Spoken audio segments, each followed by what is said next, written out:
We're early for that. We're early for that. No, she's been really early lately. Come on, here we go. You guys ready? So when Corey's up, we're good? Yep. Okay, we are ready to go. Okay. Good morning. I'd like to call the Meeker County Board of Commissioners regular session Tuesday, November 4th, 2025 to order. Please stand and join me in the pledge. I pledge allegiance to the flag of the United States of America and to the republic for which it stands, one nation, under God, indivisible, with liberty and justice for all.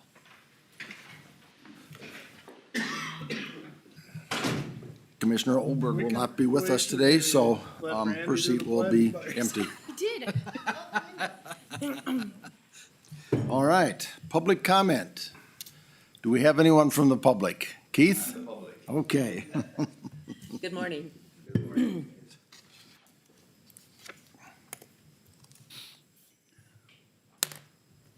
Well, I'm Keith Johnson. I'm a resident of Meeker County and also the city of Litchfield. I come to you today about the financial support for the Meeker County Museum. I want to tell you how much we appreciate the financial support you've given us in the past. In 2021, there was an allotment of $27,500.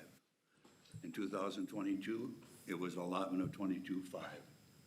Then in 25, that I remember, it was 25,000, or 24, it was 25,000. And back in 25, it was 27,500. And now this year, we were just, called, just to say the word, that it would cut to 15,000. And I know there's probably a reason for doing it, and you have that reason. But I know that as being a mayor of the community for 12 years, that in December, you can change your mind on some of these things. And we hope that you can look at giving us some financial support back up to 27,500 or to 30,000 that we ask for. With 15,000 giving us, that puts us in a $50,000 fundraising effort. And we do have some funds that come from our Meeker County Museum and also the Gar Hall that amount to about 7,000 each year. And also the townships, of the 17 townships, we have 10 of them that give us about 4,600. So that makes up a difference there. If you were to take a look at the letter I sent you, the counties of McLeod, Candy, High Hope, and Renville counties, I asked their county commissioners if they were getting a reduction in their funds, and they said no.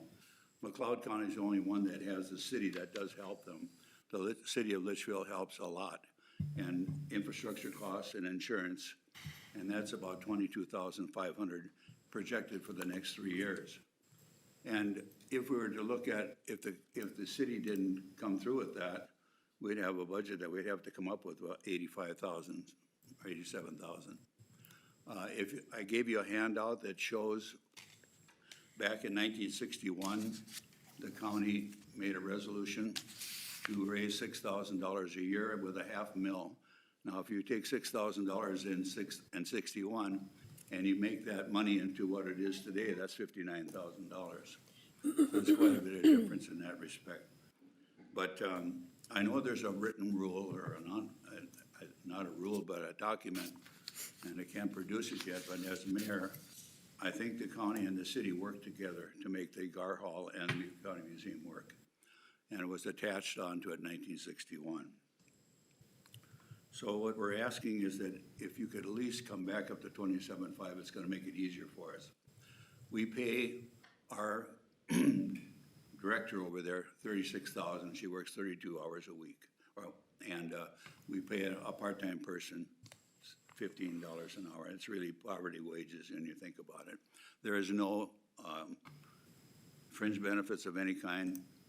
Her FICA is taken out of her $36,000, make sure she gets Social Security. We don't want to have to shut the doors down, 2 or 3 days, because we do, we're gonna lose a very fine director. I don't know if you noticed in the paper, the Litchfield Rail, or also in KLFD, she's on there quite a bit. And she does a fantastic job over there. History to me means a lot. I wanted to be a history teacher when I went to college.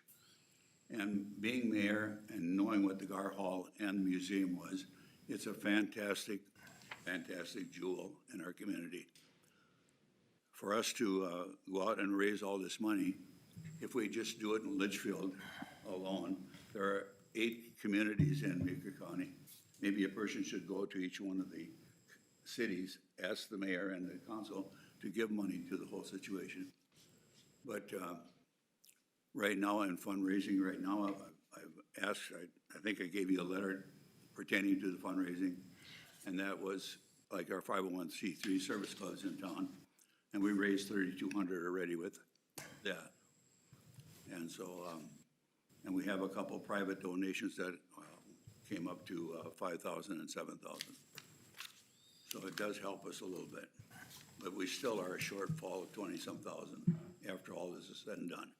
So I'm just asking you if you can reconsider in December to make sure that we can survive over there. If we have to close the doors down to 2 or 3 days a week, we're gonna lose our director. And she's the most amazing person we've ever had. And she's more than willing to work for the money, but we have to give her a raise one of these days. It just has to come. So, any questions of me? But I would like you to notice on the city, I gave you a handout today, what the city is paying for. They also do all the costs. Now, the one that was for, in 2015, that was for 138,000. It actually came to 200 and some 40,000 because the grant was 90,000 from the Minnesota Historic Society. And then now we are having a security system put in there. It's been down for 14 months, and that's going to run almost $7,000. We got windows over there that are really in bad shape, and they've got to be replaced. So without the city and without you guys, we would not be existing. And the Gar Hall is one of the last 4 or 5 remaining in the United States. And it was built by Civil War guys. And in 1885, the Civil War guys asked the city to take over and maintain the building. And I think that transferred to the museum after that too. So thank you very much for letting me come. I really appreciate the consideration. You've got a big job to do. I know it's not easy, but thank you very much for all you do. Thank you, Keith. Any questions? Steve? I'd just make a comment, Keith. I appreciate you coming in, and I read through your material that you emailed here in the last week or 10 days and additional stuff here. And I want you to know that, you know, we don't take these decisions lightly. You mentioned being appalled. That's similar to how I felt when the governor proposed a $220 million tax shift to county government back in the 1st of February. Yeah. Now, we were fortunate that we got that reduced to 177 million, but we're seeing those shifts in our budget. There are other appropriations in this county that we cut 100%. One of them being Grove City Care, which is an elderly living at home network that provides services to people, on the elderly folks on the western side of the county. And we cut 100% of their appropriation, and I'm sit as vice chair on that board. We had to make tough decisions that affect real people. And I'm gonna lay this out there so you understand what we're looking at here moving forward as well. Next year, it doesn't look a whole lot better. In the next couple of years after that, we're hopeful, but of those cost shifts that the governor and the state of Minnesota put on us, I'll give everybody credit on that one at the state. There's 880 million laying out there in the future expenses that they don't have covered yet that are staring us in the face. There's nothing saying they can't hand that invoice to us just like they did last year. And some of these federal cost shifts that we're going through right now, and then the shutdown on top of that. These federal cost shifts to the state, most of them we already anticipate are going right to county government. So the things that are facing us, I just want to be clear, so you know where we're coming I from, understand that. that And I these also- challenges are gonna affect real people. So when an appropriation like yours comes through and it gets put on a scale, I don't see that rising to the top of the scale for a couple of years. Nothing against the GAR Hall. I'm a member. I donate to it. Follow on social media, share it. I share it with my legions and encourage people to come and participate. But these are the things, this is reality. I can't change that. And so as much as I wanna help you, you also know that in a preliminary budget like we're in, we can go down, but we can't go up in I December. understand that. and I So these are totally challenges, understand, I'm but just you can being also change completely your- transparent. You can also change your appropriations too in December, I don't know. So we can take from somebody else Your to- budget finalized. in December, but whatever we do, whatever we would give to you, we take from somebody else. But That's you know, when you already think been about it, vetted. it's come down to 65 cents a resident right now. Whereas if you were to go at 27.5, I think we're looking at, was it $1.29 or $1.19 or $1.16 per resident? To me, to go ask each resident to Meeker County to do this for the museum makes sense. And it seems like not a lot of money. But you look at the lowest one in the counties around, it's $1.81. If we gave us $1.80, we'd be at 42,000. And so it's, But everything we do is so many cents per resident too, so I and mean, I'm just saying that's that not a, I would hate to see us lose our director. I would hate I agree, lose the ability to, there's a lot of people that do use the hall over there. I agree. And so I appreciate you guys. I understand. I was in politics and government also, Absolutely. and I understand that. So, anybody else have any? Thank you, Commissioner Schmidt, for your comments, and he also sits on the Budget Committee and has a very deep understanding, and these cuts, as he said, were not easy for us to But make, I'm so. also asking, if I didn't come here and ask for food, you know, that's the whole situation. So if you come back with 27.5 or 25 or 30,000, we'll be very thankful. But if we don't, we have to do some hard work, fundraising, keep it open 4 days a week. I want to thank you for coming and presenting to us today and bringing those facts forward. Thank you, Keith. Appreciate it. Thank you. Thank you. Yep, take care. All right, Mr. Administrator, is there any changes to our agenda today? None today, Mr. Chair. Okay, I would look for a motion to approve the agenda as it was printed.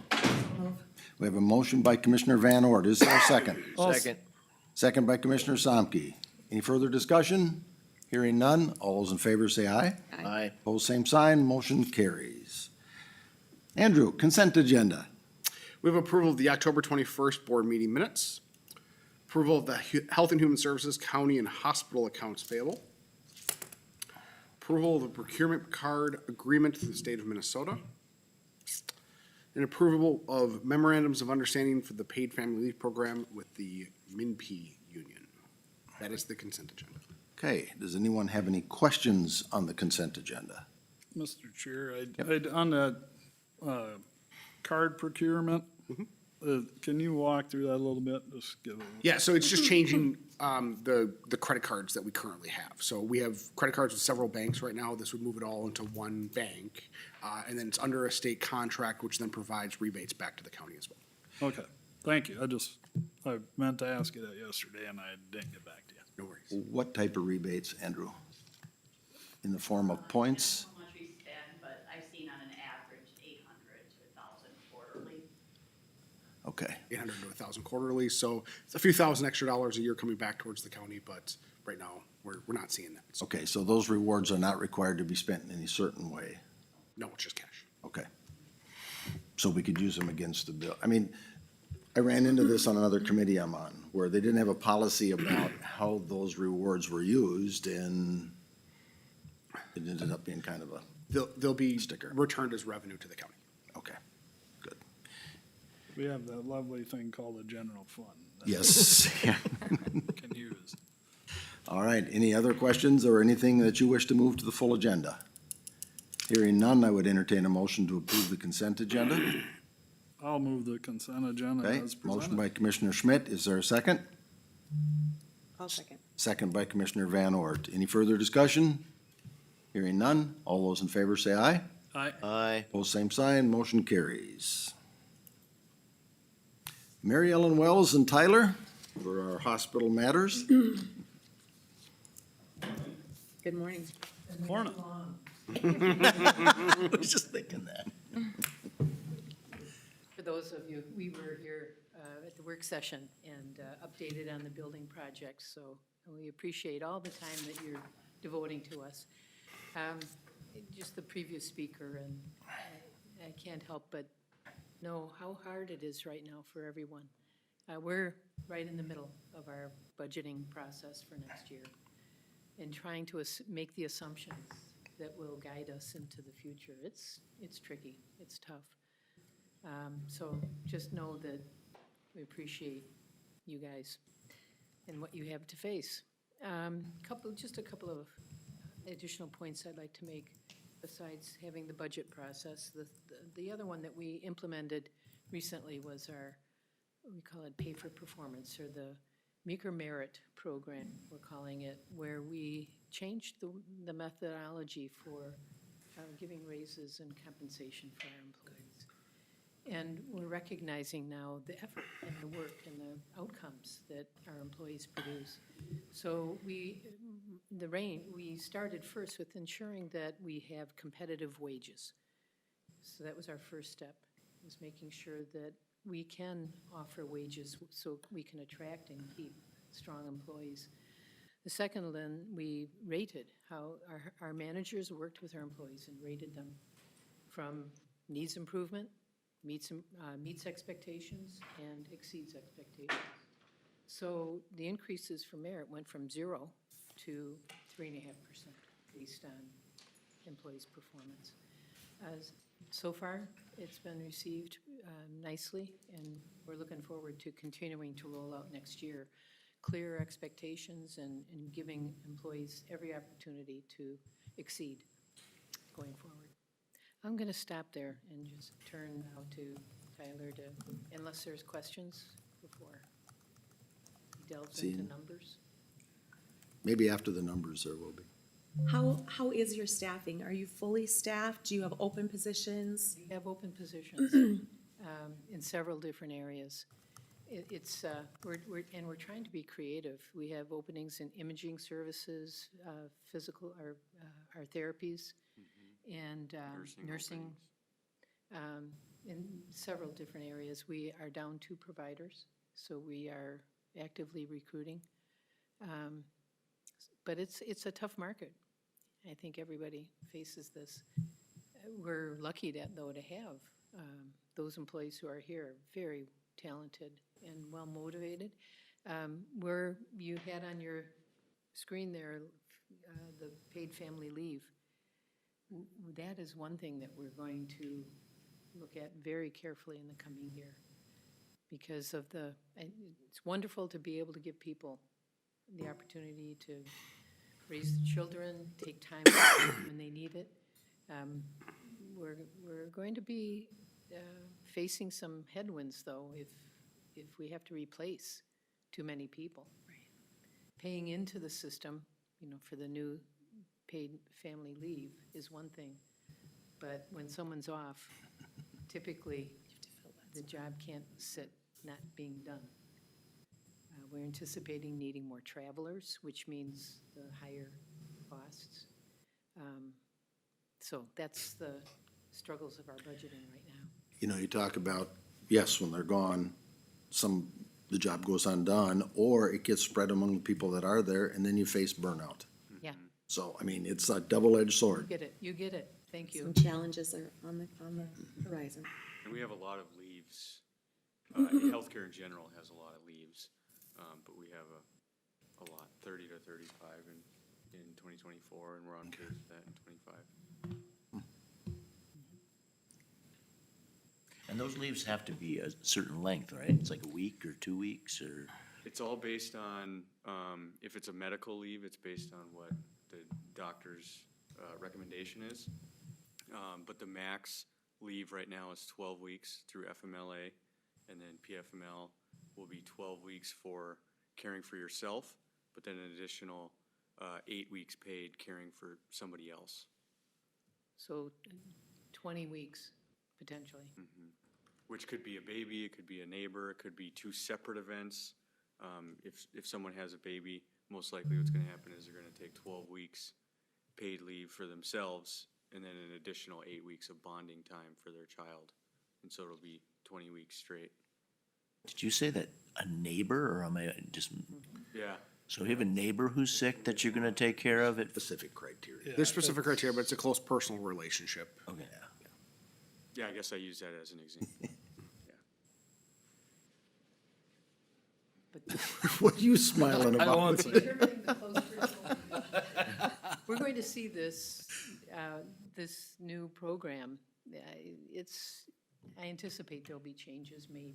There needs to, but it'll be a That's, rocky year. that's one of them state things that we've been battling to. It's, you know, there's a lot of language in some of these laws that, what exactly does that mean? I mean, where does the line start and stop? And makes it this is really a- challenging. It is, and you know, I don't want to be too much of a Debbie Downer or whatever the term is, but we do need to take this very carefully as we plan for the next year. Especially, we continue to move forward with the building project. We have to. If we don't do it, the consequences would be even more severe. So luckily, we do have reserves, and we do have a great financial person, and we have wonderful managers. And so we're going to figure this out, but it's not going to be completely smooth running. Let's fasten our seatbelts.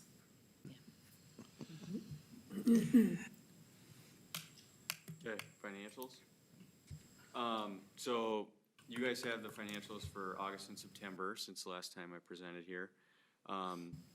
Summertime, I don't know if I mentioned this last time, but summertime is our slow time of year. The hospital has some seasonality.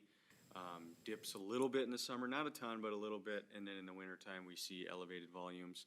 And so with that, we budget for less revenue coming in the door in the summer months. That being said, when we look at expenses, a lot of our expenses are not volume driven. And so regardless of the level of volume, our expenses stay stagnant for a good portion of those. And so these months get a little thin, and it's nothing that we didn't anticipate. We actually budgeted for it. And so August, we had we lost a fairly significant amount of money, and then September, we rebounded. And the net impact over the course of those 2 months was a small net gain for the facility. And really getting through the summer months into the fall with a small net gain is a win for us. October is one of those months that can go either way, and so we're analyzing that right now. All indications look like it was a pretty good month on the revenue side.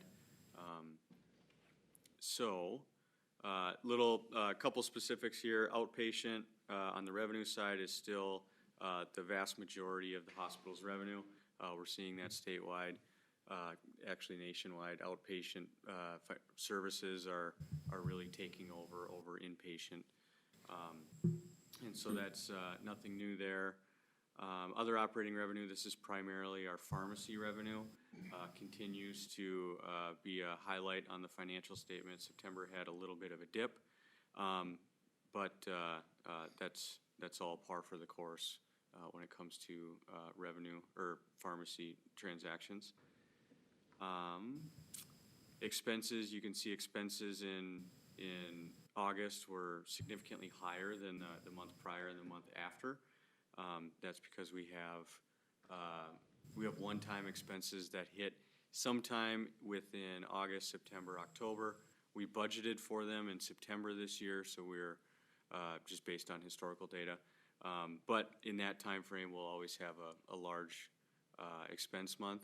And the reason being is we have a lot of contracted providers, and that's their settlements for the year.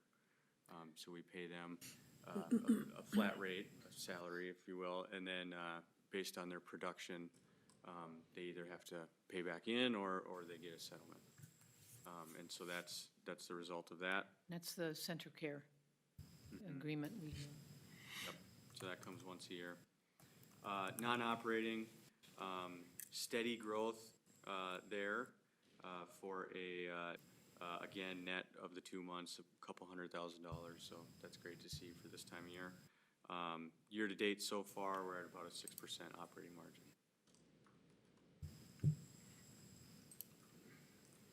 Questions for Mary Ellen or Tyler? I don't, Okay. You gave a complete report because it generated 0 questions. Thank you very much. Just begging too much. Thank you very much. Thank you. appreciate it, Appreciate your support. yeah. Next up is our sheriff, Brian Cruz. I'd like to start off by saying that was a very nice open house over there at the sheriff's office last week. Thank you. Yeah, it was a good turnout. Yeah, when I came, it was packed. We I had a think, lot of people that didn't get into the jail that wanted to. They just kept coming back for the line. So we'll probably look at doing this next year again. Ah. People get another You opportunity. won't make that comment too. I was just gonna say that, Often we have lines. so many people want in and you won't let them in. Yep.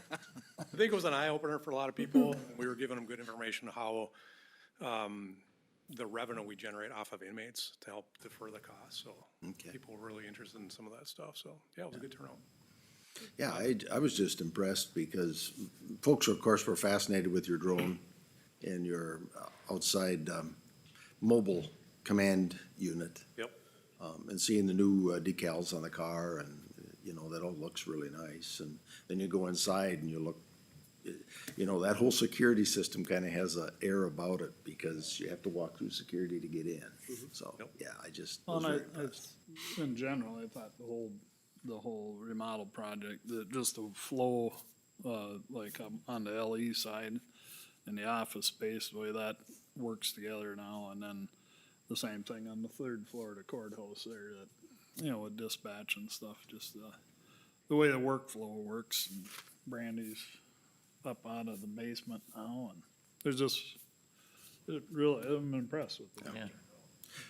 Well, when you see a dispatcher sitting there with all those screens in front of them, and then somebody, I hear somebody will ask one of your deputies, yeah, they work them all. Yep. One person? Yep.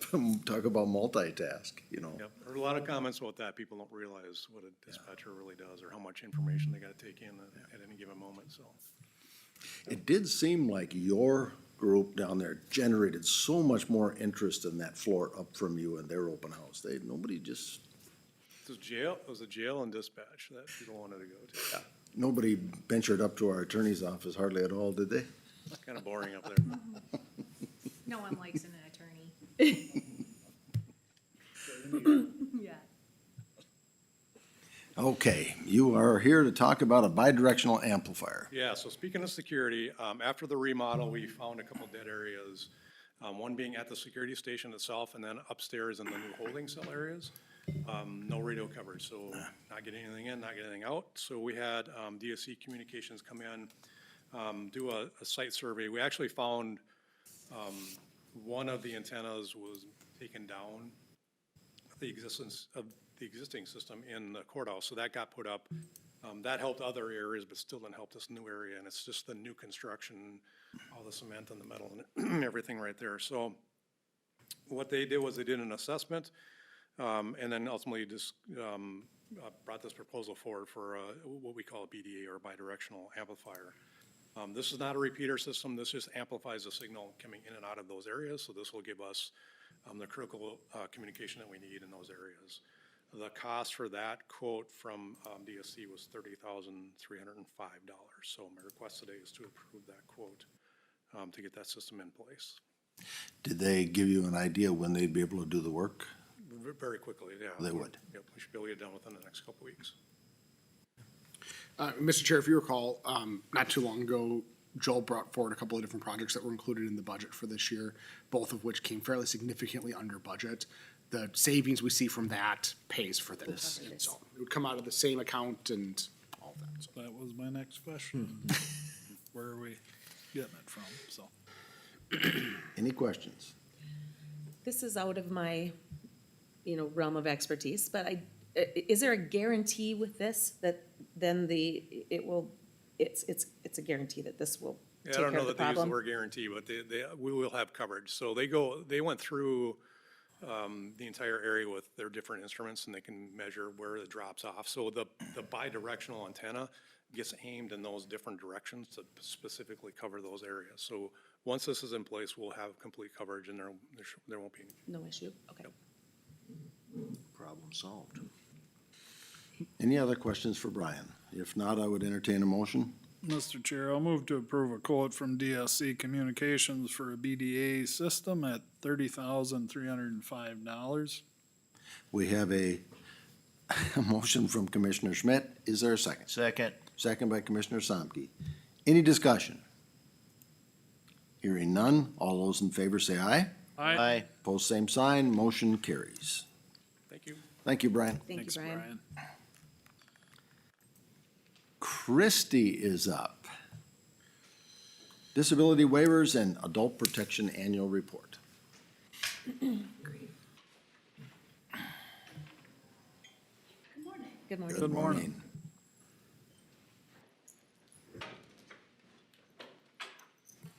All right, so my name is Christy Coleman, and I am a supervisor here at Meeker County Health and Human Services. The unit that I supervise is the adult unit. I'll be honest with you, I don't know why we call it the adult unit. We also serve children. But it is divided largely between disability waivers and adult protection. The main point that I want to make with both of these is that our goal of both programs is to balance safety and independent choice with the guidelines of statute and programming and available resources. Ideally, we want to keep people in the community and in their homes and safe and have independent choice, which doesn't always work out the way that we want it to, but we also want to value their ability to do so. So the first program that I'm going to talk about is the disability waivers. So a waiver program is not an entitlement program. So those accessing those waivers must meet state criteria. There are three main things that they need, hoops they need to jump through. So they need to be certified disabled either by Social Security or SMRT, which is State Medical Review Team. And then they need to have a mid-choice assessment, and that's done by one of our assessors here. And depending upon how a person answers one question will lead to another question. And once that's done, then they also need to be on MA or Medicaid eligibility. So once all three of those puzzle pieces get put together, and they've worked with the eligibility unit and the mid-choice assessment unit, then at that point, once all three of those things are true, then they can access the waiver. And at that point, they're then assigned a case manager.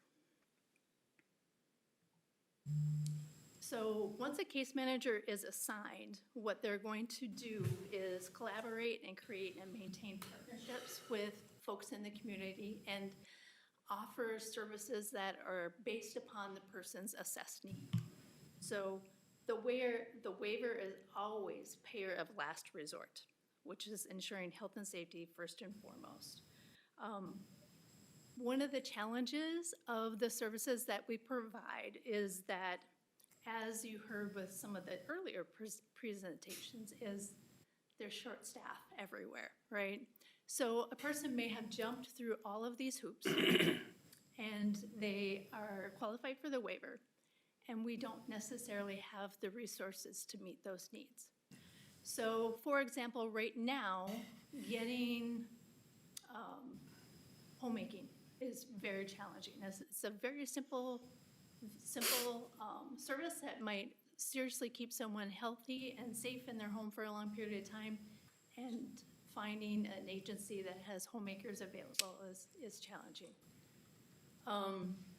So what can happen with that is, that leads to the next thing, is there are a lot of people who are choosing some services where they can be their own employer and they can hire friends or family to assist them.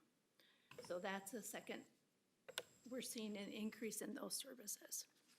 Can I just ask, acronym, the MMIS, is that one of our 6 systems that, okay, it's one of the 6? Yes, yes. Antiquated So any system. work that is done, that is where we enter in the service agreements, and any work that is done in MMIS is not paid. So anytime we're working in that system, it's not paid. And it's, we kind of joke that it looks like the Oregon Trail. If you remember, it's very ancient and old. I have one question. If you're able to hire a family member to help you, are there criteria that they have to meet? Is there some oversight of that? Excellent question. So, yes, on both of those, they are going to, there's 2 distinct services that a person could choose where they could hire a friend or a family member. They need to be able to pass a background study, they need to have training, all of those things. Is there ongoing supervision of that? So that is part of what the duty of case management is, and it's Okay. a little bit challenging, right? So our, as a case manager, we are to monitor the appropriation of those services and make sure that they fit and meet disability need. And especially in the flavor of what's going on right now, if there's any concern of fraud, to report it. So they have to fill out time slips. There are also, for both of those 2 optional services, there's what's known as an FMS, and it's a fiscal management agency that they have to turn in time slips. They have to, they check in via phone. When they check in for their shift or when they check out, they need to do that through phone. Taxes are taken out, all of those things. So. Thank you. So, the other one of those systems that you were talking about is SSIS. So all of the things that they do, Meeker County is one of many counties that is 100% time reporting. So everything that we do, we need to document in that ancient system. And so every minute of every day, every action that we take needs to be documented in that. That is both, to ensure that, let's just say another case manager needs to hop in, they can read up and know where things are going on or help with legalities, but it also helps with billing to ensure that we're getting what we need. So there are several waivers, disability waivers. Going back, so when a person is doing their mid-choice assessment, again, depending upon how they answer one question, it leads to another. So that when the person is done with the assessment, assuming they qualify, it will determine which waiver they qualify for. So, for example, someone who's 30 would never qualify for the elderly waiver, right? Or someone without a brain injury would never qualify for the brain injury waiver. So depending upon how they answer those questions determines what waiver they qualify for. As of October 15th, we had 342 recipients of a disability waiver in Meeker County, which is an increase from 239 this time last year. So our heavy disability waivers at this time are CADI, which stands for Community Access Disability Inclusion, and the DD waiver, which is disability waiver. Most of our folks access those 2. In order to qualify for those, you need to be at a nursing home level of care. So it isn't easy to qualify for them. Our CADI workers at this particular time are split between 2 different units. So I'm here to speak about the adult unit, and we also have some CADI workers who work in the mental health unit. What determines which unit they're best served by is based upon their disability. So, for example, if a person has a primary diagnosis of bipolar or mental illness, they're best served by the mental illness unit. We also have, as you can see, a small number of CAC And people who qualify for the CAC waiver need to be very chronically ill. They need to actually meet hospital level of care. And so we don't have a lot of people who have that strong of a need at this particular time. We currently don't have anyone accessing the BI or the brain injury waiver. And that is largely because in outstate Minnesota, there isn't a lot of BI providers. And so most people who qualify for the BI waiver also qualify for CADI. And because we have CADI services, then they choose to go the CADI route. We also have 15 folks who are currently accessing Rule 185, which is not a waiver. However, it is a state mandate system or program. And that is, excuse me, to assist folks with developmental disabilities who don't meet that level of need of the waiver. And we also currently, this time last year, you awarded us a position for a CFSS case manager. We have 63 folks on that caseload. So as we can tell, we're very grateful to have that. It's a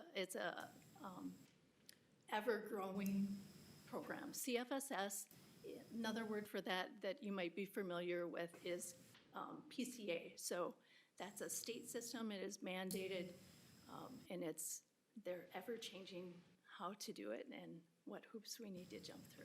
What What is is CFSS? Community First Support Services, I believe, and you know, you get used to acronyms, I'll be honest.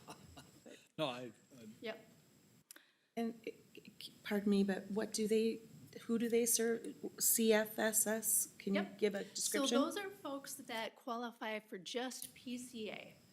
Their waiver need is not high enough, or their assessed need is not high enough to meet waiver level of care.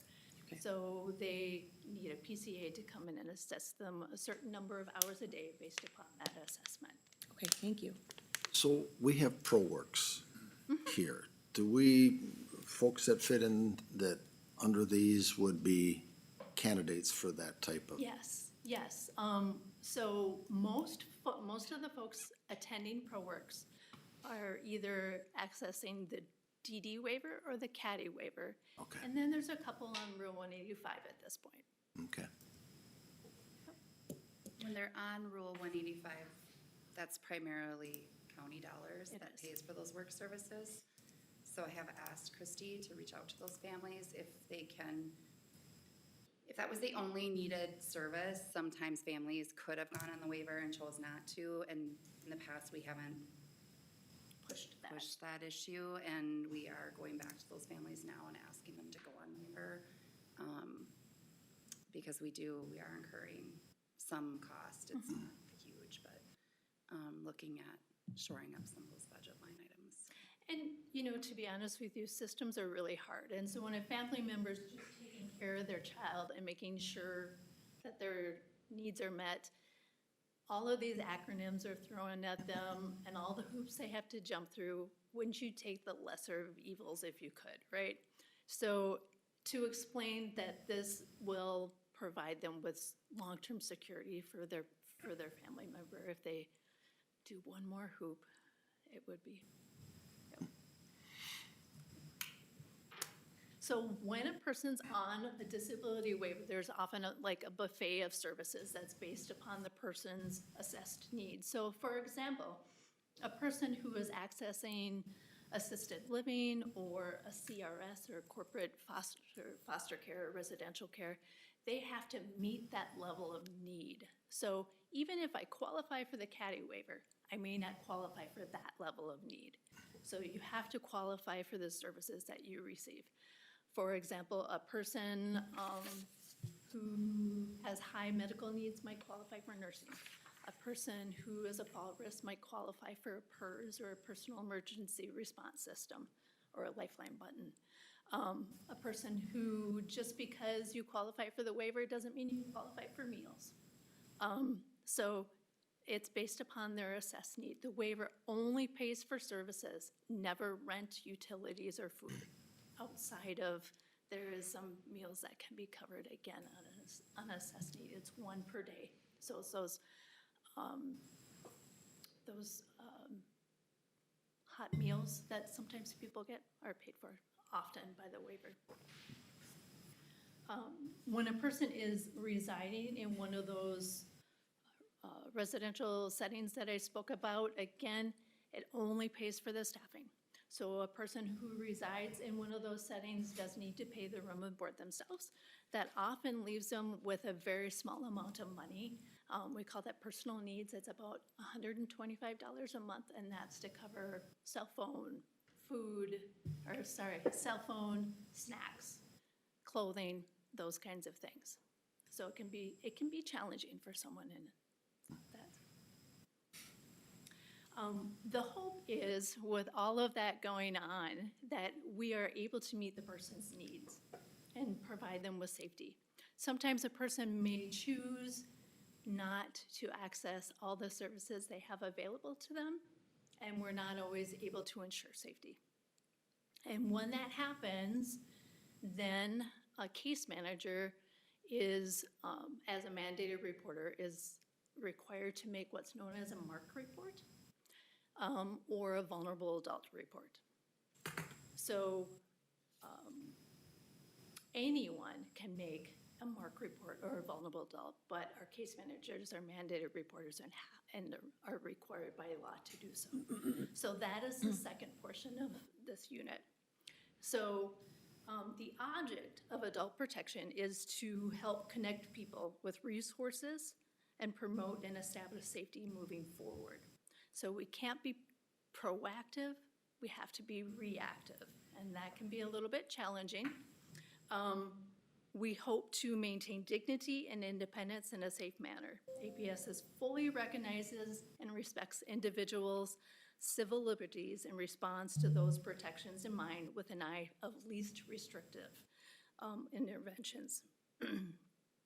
So at this particular time, a senior citizen isn't always a vulnerable adult. It's sometimes interesting, we get reports and they'll say frailty of aging and the person's like in their 60s, and it makes me nervous when they call that frailty of aging, right? Or sometimes. It really makes me nervous, I'll tell you that right now. Right. So, or somebody who has a mental illness doesn't make you automatically a vulnerable adult. However, if I am in the hospital at that particular time, I'm not at my best, and I'm at that particular time. It's temporary, but I'm a vulnerable adult at that point. So what happens is a person suspects abuse or neglect, and there is a 1-800 number and a DHS link in which they can contact MARC, which is, again, a Minnesota Abuse Adult Reporting Center. Excuse me. So what happens is the person makes that call or makes that report, and then MARC sends that report through that lovely SSIS system to the county of where the incident occurred. So that can be a little bit challenging too sometimes. So for example, they move. So then we might, what's known as bounce the report to where that person now is, and that county would then screen it. So what we do at that point is, get my paper straightened out here. What we do at that point is we have an internal multidisciplinary team that meets twice a month or twice a week, and we screen those reports. What we're doing is to screen them out because they don't meet statute definition of VA or the statute guidelines for abuse and neglect, or the impact is minimal, or we screen them in for investigation.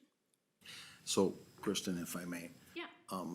let's just use for an example, someone who lives in Grove City, clearly Meeker County, but something happens to them as an adult in Atwater.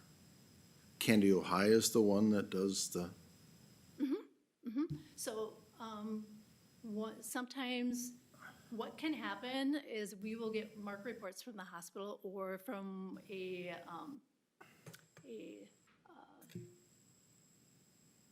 nursing home in the area, and they leave AMA against medical advice. So the report will come here because it occurred here, but we will probably bounce it to wherever they returned home to. Oh, It's not Meeker. okay, so you can hand these things off? Yep, Okay. yep. Can I ask, approximately how many of these screenings do you roughly, I'm sure it goes, it's No, wildly you varies. know, that's a great question, and I actually have a screen, I have a PowerPoint screen Stay for that, tuned. so. Stay tuned. That's a perfect question, thank you. So again, we have that interdisciplinary team, it's internal. So that is just folks from, for example, the elderly unit or the eligibility unit, so we have different opinions that can help us ensure that we are fair and biased when we're screening those. I have a quick question. When a report is received, how much, what is the time frame from when it is addressed? So if it is an adult protection report, we have 72 hours before we can screen it and make first contact. Okay. We are, let's see.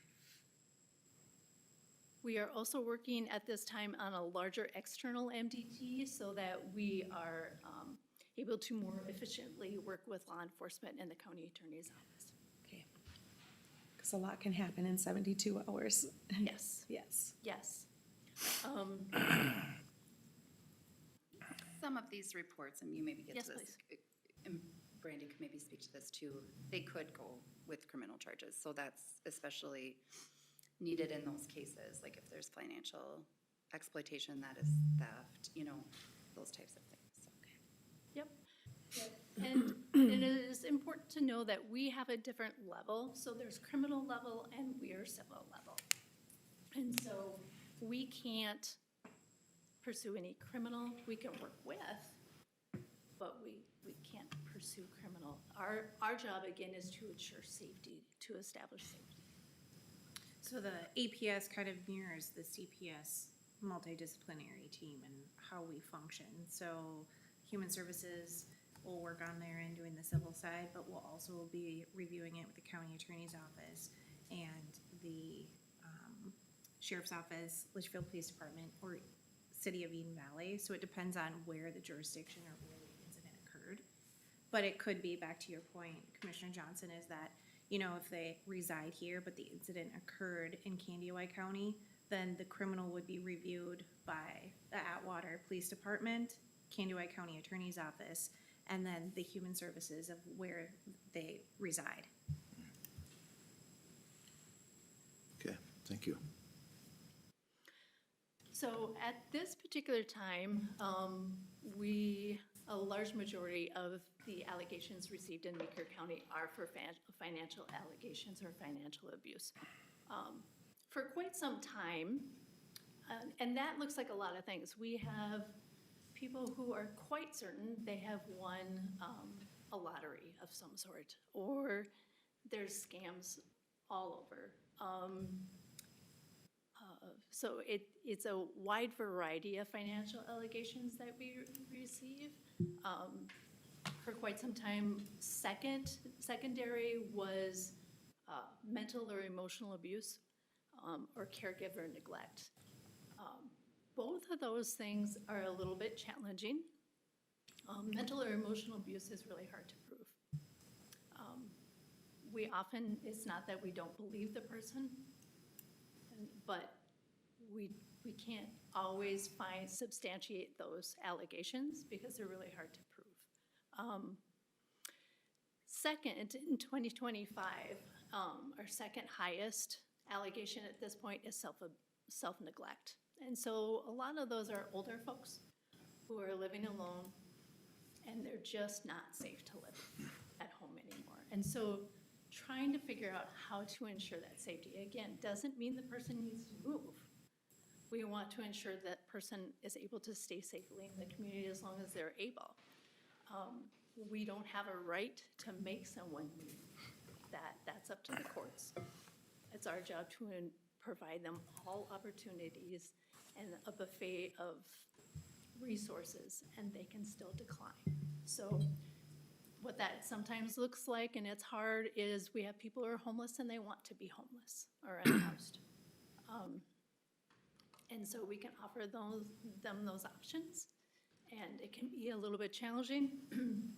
Excuse me, because you have some folks who do want the help, but they need subsidized housing, or they have a criminal record, and it's very challenging to find them housing in those kinds of situations. Well, you talked about emotional and mental abuse, but then if you have someone with Alzheimer's or dementia onset, they can have a rational day and an irrational day. I mean, how do you even wade through that to figure out the truth? And again, going back to the primary reason we're in the establish safety, right? So it might be, it doesn't matter, it does matter if it happened, but it matters more that we ensure that they're safer in the future, right? So, whether we substantiate the allegations or not, we're moving forward with trying to find safety. Okay.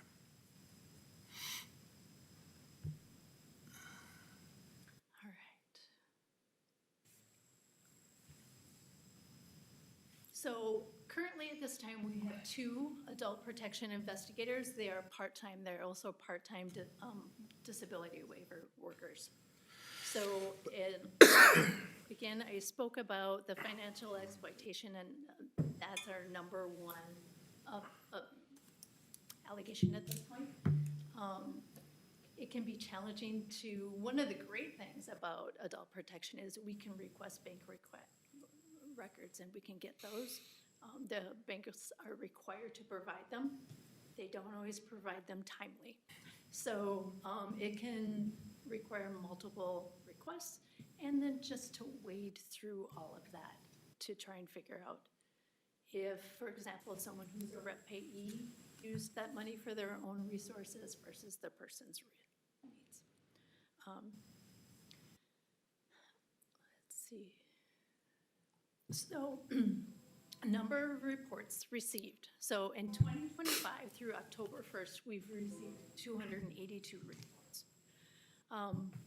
It is important to note that that high number in 2023, we had a gentleman who was residing in Meeker County who would self-report concerns quite regularly.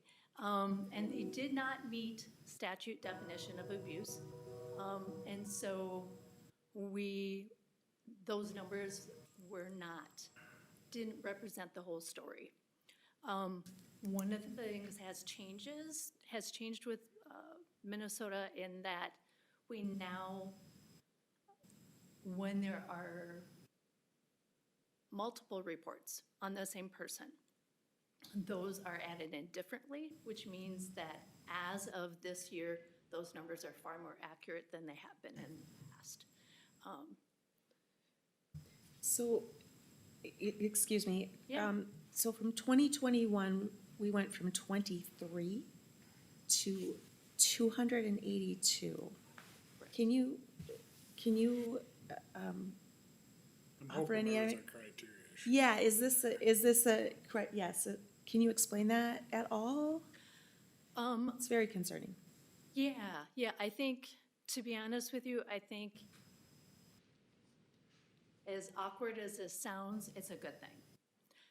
Because what that means is people are talking, people are seeking help, and the education that we're providing, for example, those 2 EPS investigators also do education with providers in the area. We have sent out letters to our local fire stations and see if they want. They often see more than we would like for them to see. So our first responders are being offered training. And so I think part of that is education, and people are. Greater awareness. Yep. I think the other part of that is people are in the community longer. And so people don't want to go to higher levels of care.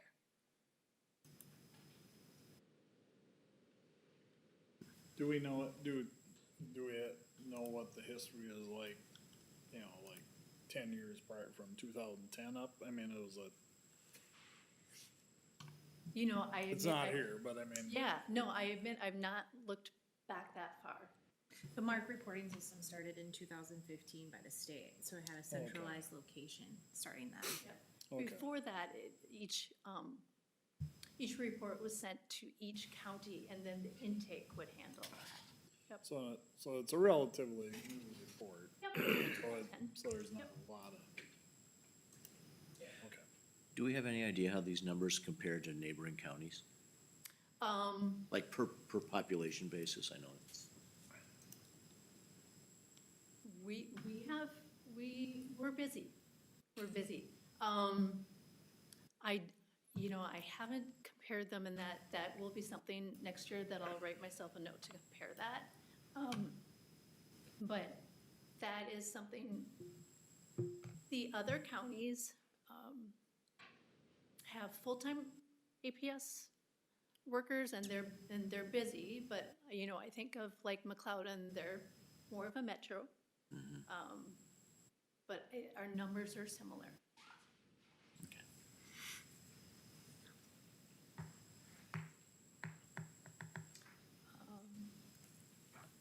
All right, so we talked about numbers that we receive and numbers screened in. So this slide indicates the number of reports received per year. In 2025, those numbers are until, again, October 1st. So the state of Minnesota has started a turn the curve. The intent of turn the curve is to ensure that screening is fair and unbiased. And so the intent of that is Minnesota has a goal of 31% overall reports are screened in. Currently, this last quarter, we were at 53%. That ebbs and flows based upon the quality of the reports, and there isn't anything we can do about those. So if we get a report that has very little information, there isn't much we can do about that. Or if we get a report, for example, we have a person right now who does self-report quite a bit. But those numbers are more accurate now because of how we use the data. And so occasionally she does. Occasionally there is a allegation that we do screen in. There's a concern. And there's occasionally things that we don't screen in. And so what's challenging about Turn the Curve is it is a mandate by the state of Minnesota, but there's nothing we can do to control the quality of reports. So It's a challenge. as you can see, right now, we have had 282 reports, but we screened in 149 so far this year. So 282 reports. Of those 282, do you know how many individuals they are? Like, do you get, maybe you noted that someone self-reports, maybe 20 of those reports are from one single person. Do you have a number of people, or just Yep. the screened in? Yeah, so that is, again, because of how the data is now gathered, that is more accurate, so it is 149 individuals. Okay. Yep. Thank you. When we get multiple reports and we already have something, the system now allows us to combine them, which also helps the workload, because even when we get these screened out reports, we have to, I don't, Christy or the staff, have to go in and they have to make notes on why we screened it out. They have to do a whole bunch of screens in SSIS in order just to close that screening. Do you have any idea? Is that like a 20-minute, half-hour task? I would say it's at least 20 minutes. Just to close it? Yep. Yeah. If they're screened in, of course, there's a whole, that, Yes. that leads to casework then. Yep. Okay, thank you. Yep. So similarly, the number of hours of investigation per year. So As you can see here in 2025, the last slide doesn't tell the whole story, so they're more complex. The reports we're getting now are more complex than they've ever been, especially because there's so much financial abuse. So digging through all of those records or trying to establish safety when resources are really challenging right now is taking more time. So right now, we have spent more hours in investigation this year than we did last year, and we're not through the year. So do you believe that you're gonna use more at year's end than you did in 2023? It's looking that way, yes. Yep.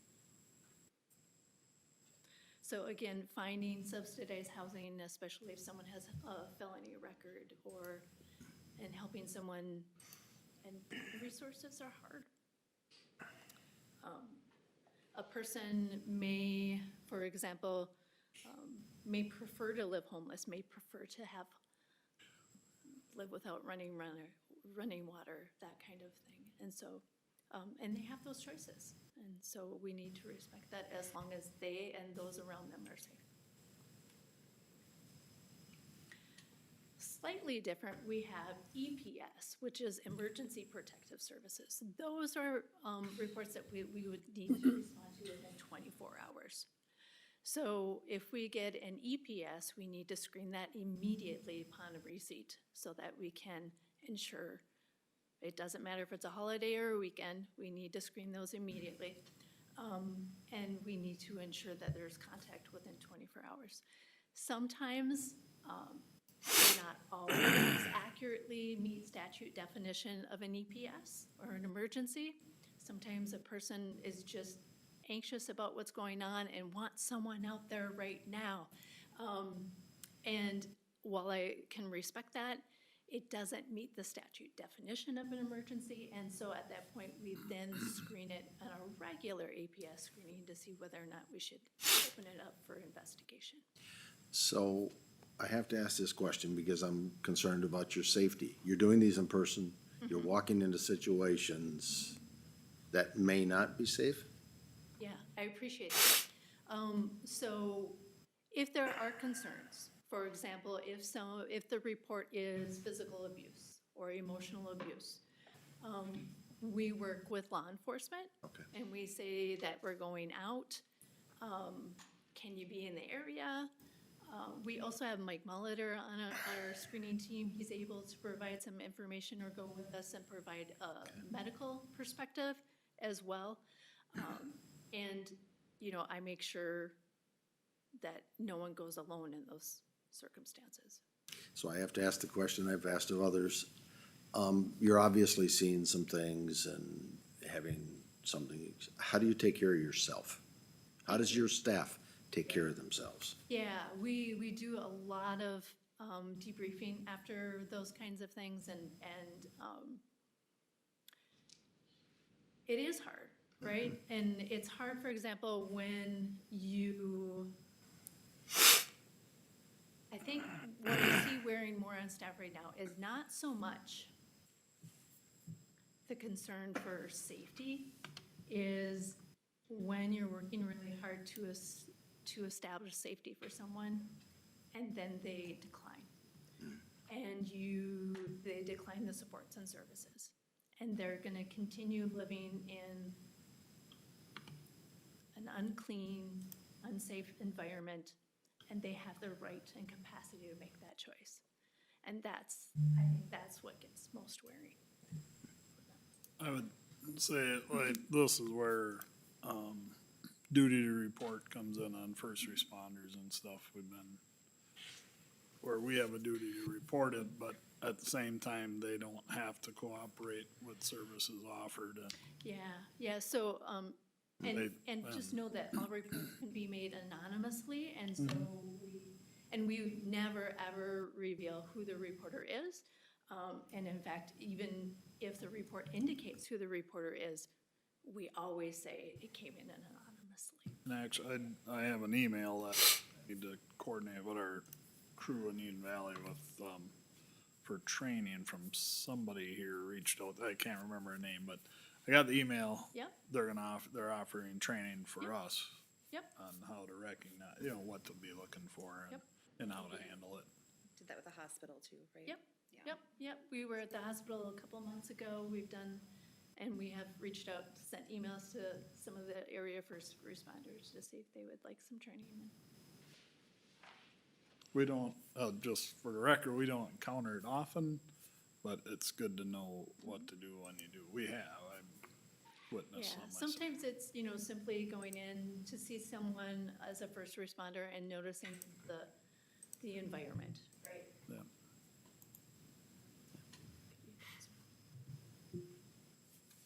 Do you have any additional questions for me? Would it be, I'm just thinking, you mentioned that there's quite a bit of financial abuse Exploitation, or yep. exploitation. And is that a lot of those, like, people falling for phone scams or lottery scams There or are quite a inheritance few of those, scams? and we have, what's interesting is I can think of a couple of folks in our county who we've hooked them up with education, law enforcement has provided education, and they are still insistent that this is Romance the scams, thing, they're- right? So, and that also could be someone is a rep payee, which means that Social Security has given them the responsibility of handling someone's Social Security benefits, and they're not handling them as they should.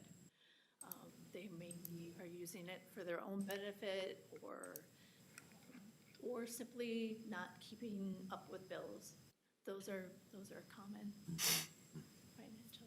I'm just wondering about how helpful it would be to, I don't know, what kind of, like you said, educational kinds of things generally. It's like, if you're getting an inheritance, you're not paying anybody for it.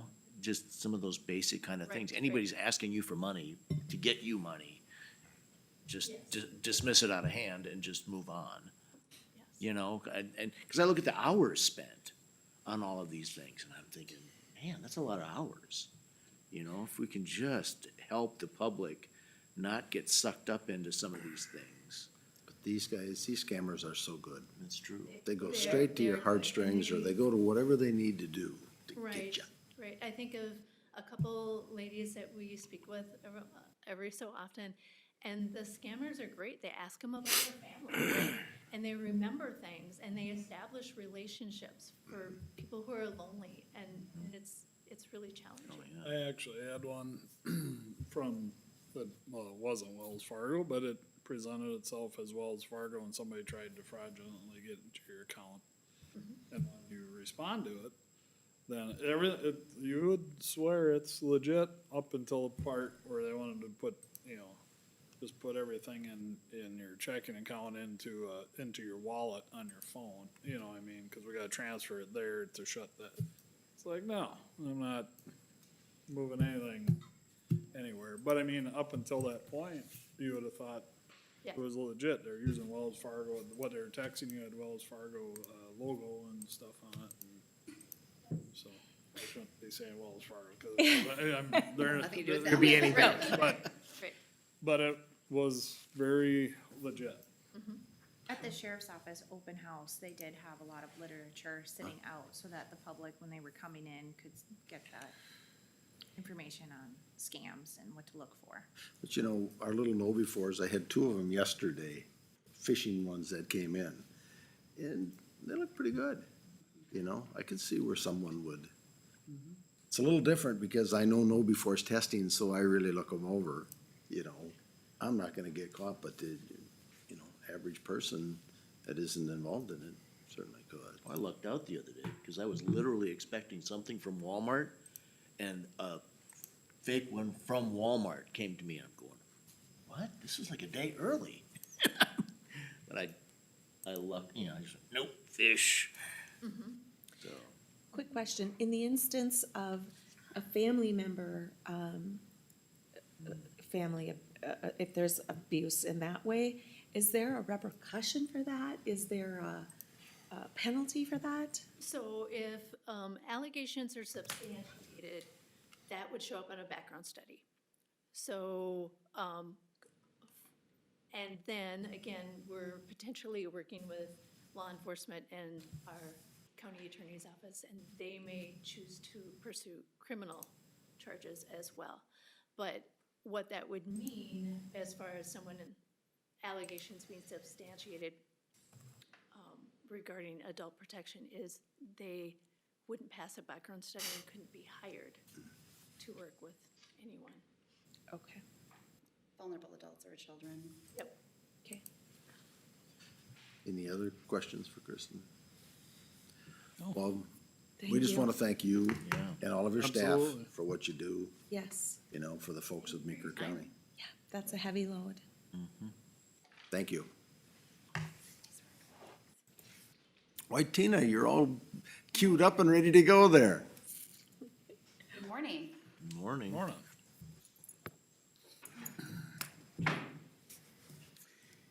We wanted to provide you today with an update to the government shutdown, specifically the impacts to SNAP benefits. There have been a number of sidebar conversations with several of you, and certainly an outcry from the community of concern for how we're going to try and ensure we don't have hunger in Meeker County. So just, we talked about this sort of as a side note last time I was here, but I thought you might want to see these, see some of these figures for yourself or be able to speak to them. So we pulled some stats for you. 752 SNAP households, so those are households, not necessarily individuals. 47 additional 47 households will not receive the food benefit under their Minnesota Family Investment Program. So there's a cash and a food benefit. They won't receive the food benefit. SNAP recipients, we have just over 1,400, just under 1,500. Total, that's 928 adults and 546 children. The SNAP benefit payments for Meeker County in September were just over 200,000. Mally pulled what we think, she was looking at October, I think it was gonna be more about 220, so it fluctuates a little bit. The other piece of this is, and I think we've spoken about this here a little bit, is that these dollars are often spent locally. So it's not just the impact to the recipients themselves, but also to our local economy. These dollars typically stay fairly locally spent at our grocery stores. I have a question. I don't know if you can answer this, but should SNAP benefits, or when they are restored, are those back paid as well? Or is that they're just never going to receive it? That has been a question that has been asked of the state, and the states have asked that of the USD, and we have not received a Okay, response. it's potentially negotiable. In the past, we haven't seen this, but if you think about even like our own labor negotiations, if there's not an agreement on the day it's supposed to start, usually those folks are back. My experience in general with those pieces is that it has gone back, right? There's been back pay or there's been a back payment, but we don't know, and I don't know legally what the implications. What that looks like. Thank you. So as you've seen maybe chatter about this, social media is a font of information right now, not all of it accurate. So just to kind of hone in on the points that most SNAP recipients are children, disabled adults, or elderly. Most SNAP households, for instance, that have children are also working. We're talking about folks that are not earning a high enough wage to provide for all of their basic needs. SNAP is a supplemental, food assistance program. When you do have able-bodied adults who, for instance, don't have children or don't have a disability exemption, or maybe they're, another situation we see is that they're able-bodied and they're in some kind of temporary medical treatment, chemical dependency, or they broke their leg, flag or, something like that. If they don't have one of those, more temporary exemptions, they may receive SNAP benefits 3 months out of 36, so 3 months out of every 3 years. So it is true that able-bodied adults may receive SNAP benefits, but they may only receive that 3 months out of every 36 years. And I think the intention there is, life happens. So even to those of us that are normally working, and I think that's intended to provide some immediate assistance if needed, like if there's a layoff or something, but it's also meant to be very temporary. So with all of that in mind, we know that there's a lot of concern, and certainly our agency shares that concern. There are many layers of folks that, of staff that are working on this problem. What we're trying to do, in part, is to understand where others are helping and where the where the gaps in that assistance are. So last week, we did send an email to all of our worshiping communities. We believe the email list was pretty complete, asking them, can you tell us what you're doing? Because we know that a lot of people are making efforts. We've seen, and I just talked to Mary Ellen, the hospital is doing a cash donation drive that they're matching up to $7,500 for folks that are donating there. So we know that these efforts are happening throughout the community. We're trying to collect that data for ourselves so we understand where some of those gaps are, and our intention is to then, with those folks' permission, to post that to the website page that we've set up specifically to address this issue. So if a church is having a community meal and they give us permission, we'll put that on there. We won't be focusing on one church, for instance. It would be whomever wants us to put their resources up there. So we're working on that piece. That's a pretty significant challenge, I guess, to try and capture all of that. We're also trying to communicate the resources to the community, so using that website page. I anticipate having, Amber was working on this Friday. We have some social media posts ready to be put out on our children's page early this week. We haven't actually posted that yet. I'm kind of waiting on just a couple more pieces of information. We have started and intended to be ongoing outreach to the households who appear to be the most impacted. So we had a list of folks that we knew this would hit really hard based on what we know about their household size, their rental amounts, and the amount of SNAP benefit they were receiving. So we've started that outreach. We've left messages. We have had at least like 3 to 5 families that have already signed on to our parent support outreach program to work with our staff to identify additional resources. And then, of course, what I just talked about, we're working on getting all that information in one spot. I've also been in pretty regular contact with Jamie Ruthern at the food shelf. This morning, she messaged me. They had 50 people yesterday. I don't know if you saw their social media posts. They're up. They're the most elderly, I should have had it up, but they had the most elderly folks ever in October. And they were up a certain percentage over already high months. So they're seeing, which is good. We're glad that people are going there. And this is impacting pretty significantly at this point. This is what they said. They had 50, in October, they served 50 more families than average and provided 5,000 more pounds of food than average, served the most senior citizens they've ever had in 1 month, and more than doubled the number of new families who've served in a single month. Yeah, I was there on Friday and took over stuff, and I talked to them then, asked them what they needed. Is there anything specific, And they really didn't say a specific thing. Well, then I was there again yesterday. Our neighbors work in Hutchinson, but they wanted it to go to the Meeker shelf. I'll take it for you. And so when I was in there, I said, what's your most need? And they said, well, this sounds kind of foolish, but cereal. And I know it's not real good for the kids, the guy said, but like the spaghettis and stuff, it's a quick meal for a mom to make for kids. Soups, peanut butter, it's, you know, interesting to go there. If you haven't been in our food shelf, it's interesting in there because it's pretty well organized.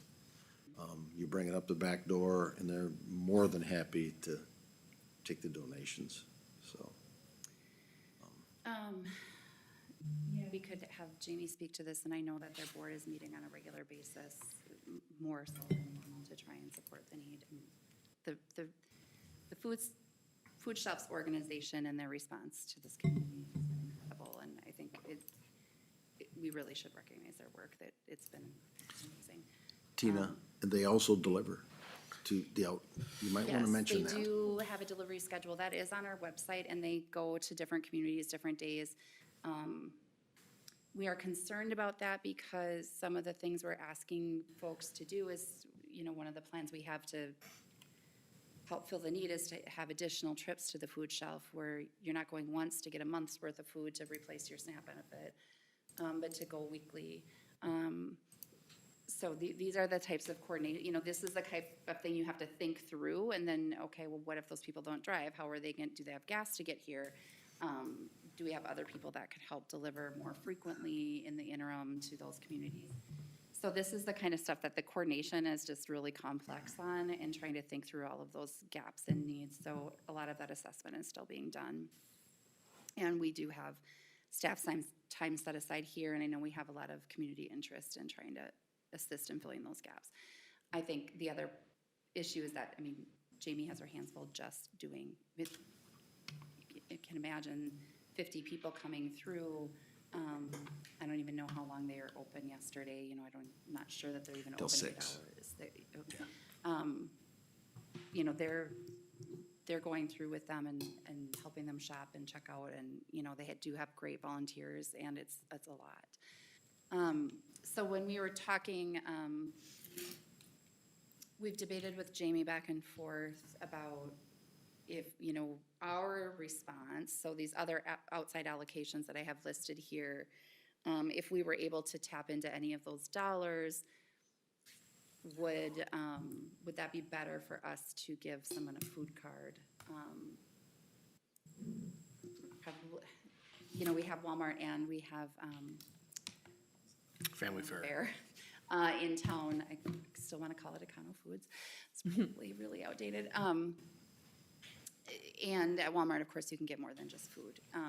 And so, you know, there's pieces with that. But if we gave out food cards, would that be better? Because then it alleviates some of the traffic into the food shelf. So I think they're seeing folks impacted by SNAP, but they're also seeing folks impacted by high food prices that aren't losing SNAP benefits. They just were struggling to make their ends meet. So we're kind of debating those best steps, next steps forward.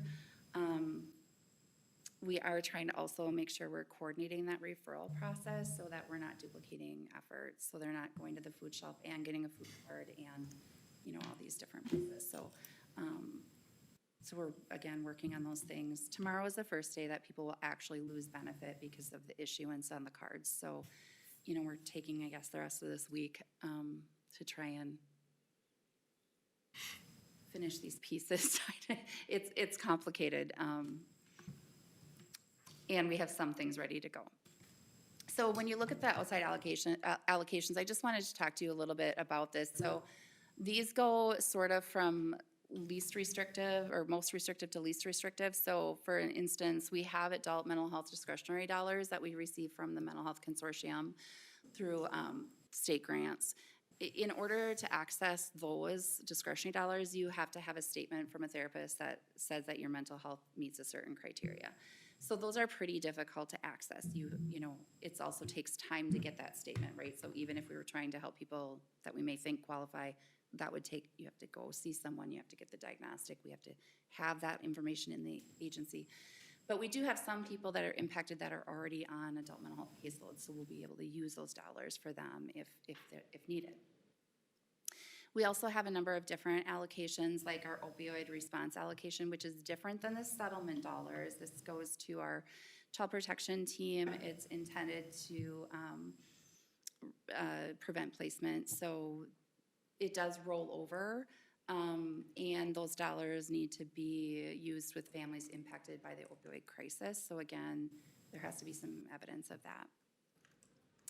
We also have our parent support outreach program. You have to have a child under 10 in the home, and you have to have 2 risk factors.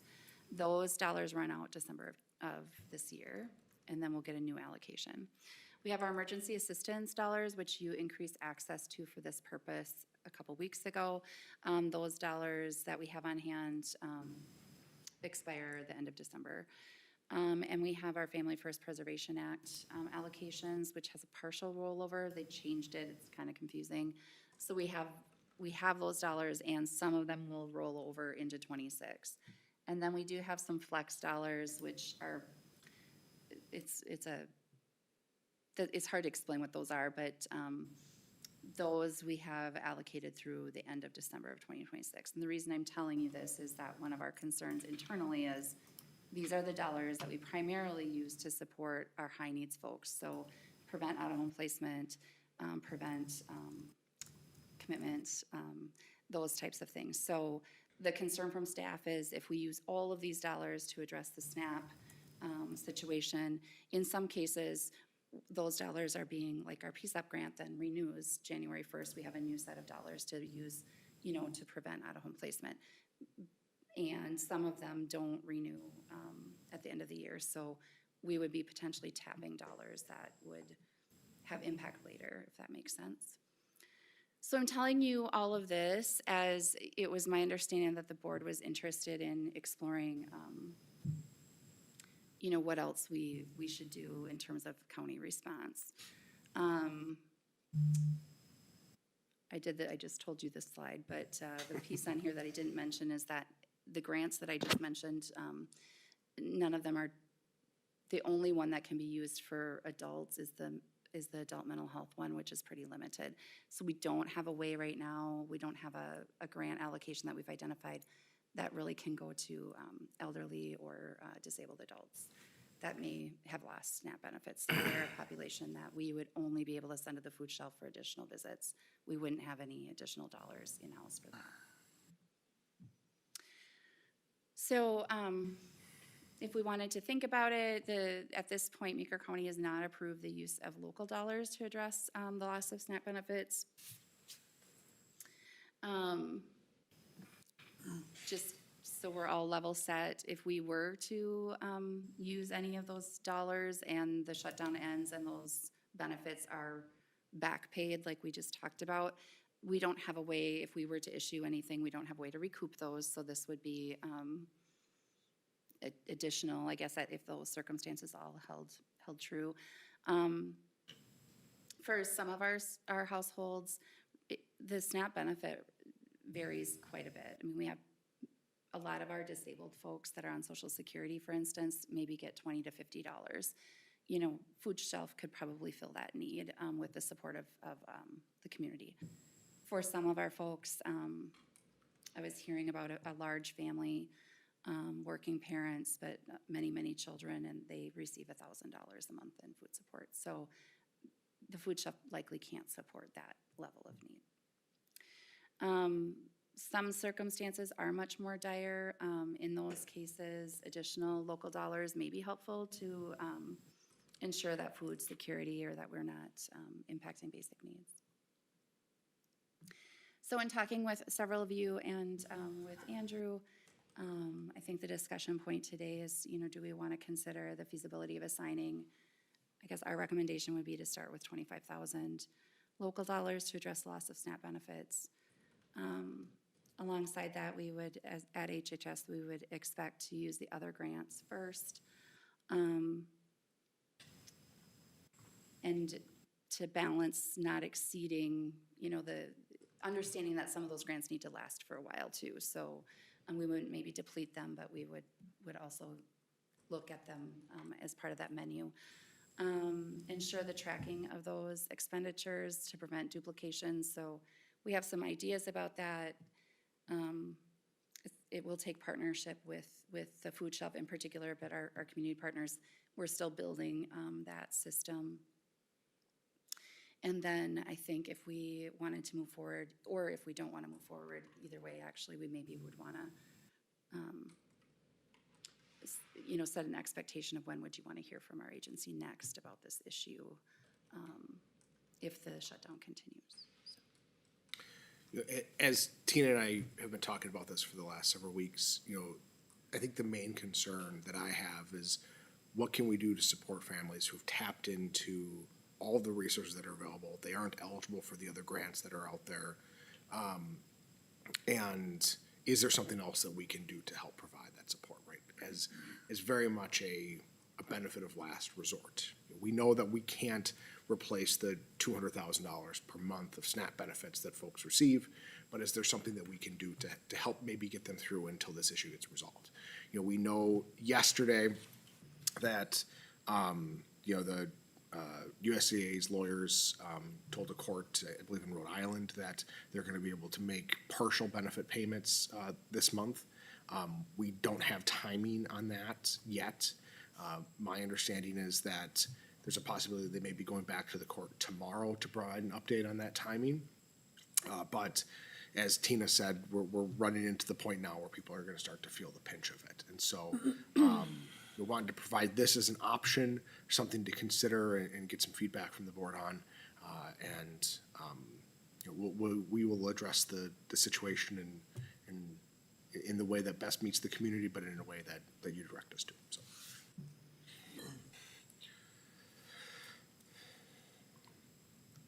Board's thoughts? I'm thinking kudos for, you know, early on, just connecting with the faith community.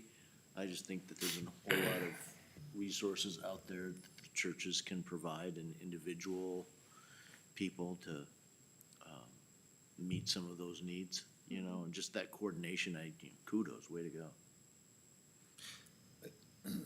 And I agree with your comments there, and I think, you know, but benevolence can always be uncovered in absence, you know, when something is absent.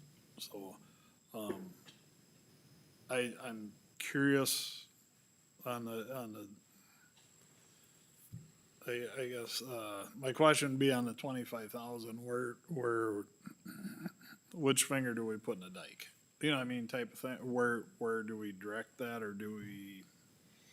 So what I don't envision, have an answer, what I envision that being is a resource that we'd be able to do to purchase food cards for individuals and families who have sought out every single other resource that's potentially available out there, and they still have a shortfall. So they've gone to the food shelf already. They've done that resource. We've worked through the different grant programs that we have money for. They aren't eligible for any of those grant programs, or they're eligible for a portion out of this one here, but there still is a gap that needs to be filled. When Tina and I have talked, we've considered small dollar amounts. We're not talking of replacing that $1,000 per month for that family, but certainly a much lesser amount than that. But it gives us that last layer of flexibility to help fill that gap. Not 100%, but in order to help get them through this week until we can find out what happened next week. So your office, Tina, would then be in charge of that disbursement on a per needed, Case by case. case by case, per needed. Yeah, basis. Okay. we have some screening, just real basic screening documents we set up. We've trained our intake staff to take calls from the community and flag cases for further assignment, I guess. This would probably fall mostly with our parent support outreach workers. We have 2 folks that mostly do that program. It's a voluntary service. Ideally, we would be co-located downtown so that we could coordinate with Jamie in the moment. I haven't worked out a possibility for that yet, but that's something we're looking at. We probably can't staff that 40 hours a week, but we could staff that certain hours and communicate that so people come in during those times. So we would then, ideally, we would look at what can Jamie do, what's the need.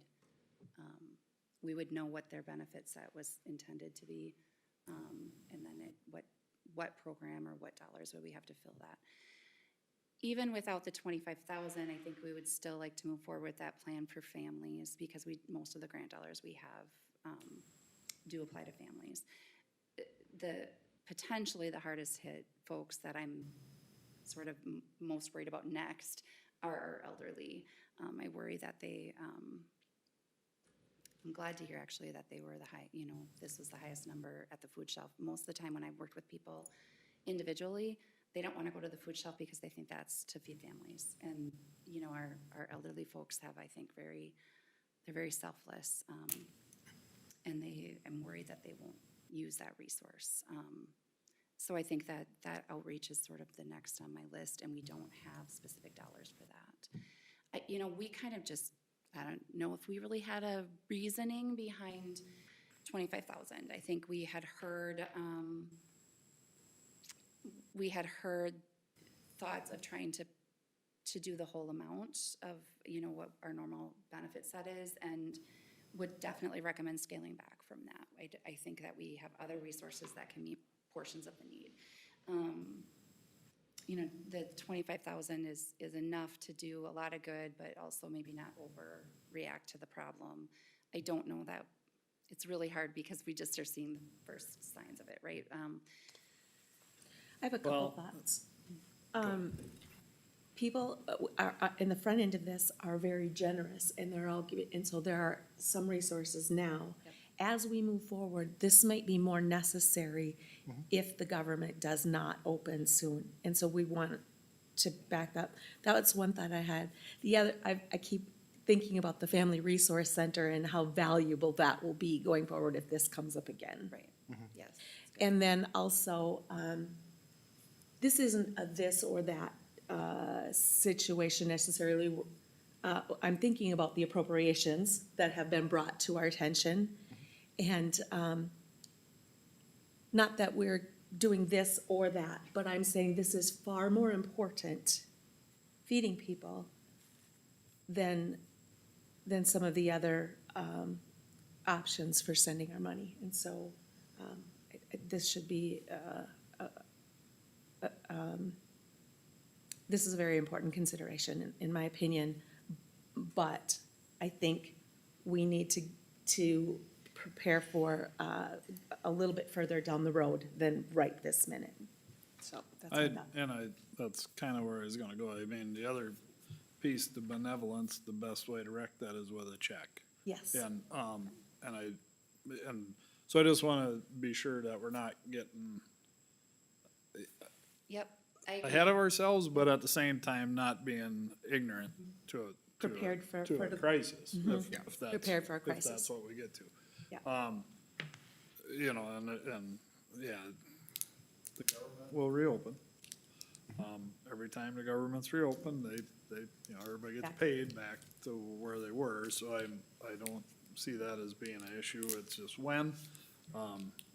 So I mean, as far as the dollars, do we have them earmarked for this as a need, or, I mean, I don't know where we're at on that, taking that pulse of the need, I guess, and that's kind of to Cheryl's point too, I mean. And I think that we don't fully know yet what the need could turn into.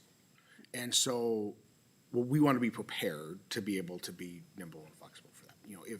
If we say today that, okay, we're going to allocate $25,000 or a different dollar amount to provide some flexible money for this response, it doesn't mean that we're gonna go out tomorrow and buy $25,000 worth of food cards, right? It just means that we know that we have that as a resource that's available, and we will take it slow and address it as we need to. Certainly, if what we would like to do is hold off on making a decision on that, come back in 2 weeks and see where we're at, I mean, that's fine too. I worry about if this does continue to drag on for several more weeks, and those individuals who've gone through the food shelf once already have expended that resource, that at some point here, all the food shelves across the state are gonna be more tapped in if they're not able to get the food. We've had conversations already about, that's really the point to really start to tap into our ministerial community to help do food drives and help supplement what the food shelf is needing. But we still we run the risk of folks falling through the cracks. And that's my main concern, is the folks are gonna fall through the cracks. Well, I was thinking about that too, in terms of, back to the ministerial community and the faith community, is like, sometimes what they can do to help is, we're gonna do a door offering, so they'll get, $2,000 in a door offering. is that, then they're like, okay, well, how do we do this? What do we have $2,000 here, but how do we recognize that this goes to the people who need it? And what kind of a relationship do we have, you know, between the county and the faith community to say, hey, you know, we're the safety net that this money can go to help? Is there a way of even doing that? What I would suggest is that if that's the route that it's gonna go, that be money that gets donated to the food shelf. The food shelf itself. Who would then purchase food to help support those families and those individuals. One other question I had, do we have a pulse, cause we got Dassel Food Shelf too, do we know how they're doing? Well, they're And I'm working on connecting with Eden Valley. Eden Valley's kinda on their own now, Yeah. I know that, but They are a separate system, and I should probably also connect with them and haven't done so. Dassel and Litchfield they're Connected. both under Jamie's okay. view. So Okay. when you're hearing those numbers and whatnot, I believe it's both sites. And then, like was mentioned, they do also travel to the other communities on certain days of the month. And they may even do individual deliveries for special circumstances, but I'd have to ask more about that in particular. I have a thought process here that I was thinking about $10,000 today and see where we go in 2 weeks. We've, both Andrew and I have thumbnailed their budget, because as we've spoken about, I was pretty concerned about our 2025 budget. You know, it's a little unpredictable as to how it's gonna exactly land. I don't think we're looking at a huge shortfall. I think we're pretty close to on target, much better than I had anticipated, so that's good. We do have some reserve funds, of course, and those have remained about where we want to see those targets, depending on the time of year. That being said, I haven't checked them recently, but we should be getting our levy disbursements soon. You know, typically, we have at times recognized, especially in the child protection world, right, when we're doing reasonable efforts to prevent placement, we will use, it's a last resort, but we will use some of those dollars. I mean, we could do that potentially. I would rather have the board give direction on that. I guess we don't have a line item for something like this. It's not something we've dealt with before. Yeah. I don't think it's gonna put us underwater. I think it allows for some flexibility. And I think 25,000 was the number that came to my mind in lieu of the 200 plus, right? So, Sure. And I also agree with the community being the front of this effort, and in whatever form. I think we've seen businesses step up, certainly worshiping communities, but also individuals and others. So allowing that to play out is probably a good idea, and we can see where we're at. I think some amount of flexibility, or even if you could give me kind of a thumbnail of what your comfort level is, right, just in case things. Commissioner Schmidt, I think that the 10,000 number that you put out there, I think is a great place, and I think it would give us that flexibility, and if we determine that there's a greater need, then we can always come back at the next meeting or at a future meeting, so. So, Is that just on the dollar itself, is this coming out of HHS? But is, Yeah, it would come out of the HHS fund balance. Okay. So, all right. yes. so any motion that would come forward, would you also need the authority to use those grant or shift those grant? The grant dollars, basic needs are covered under all of those that I mentioned. They're part of the typical allocation. So you can use those without, Yep. The one that we needed your approval on was the one we did a couple weeks ago, and that has been implemented, so.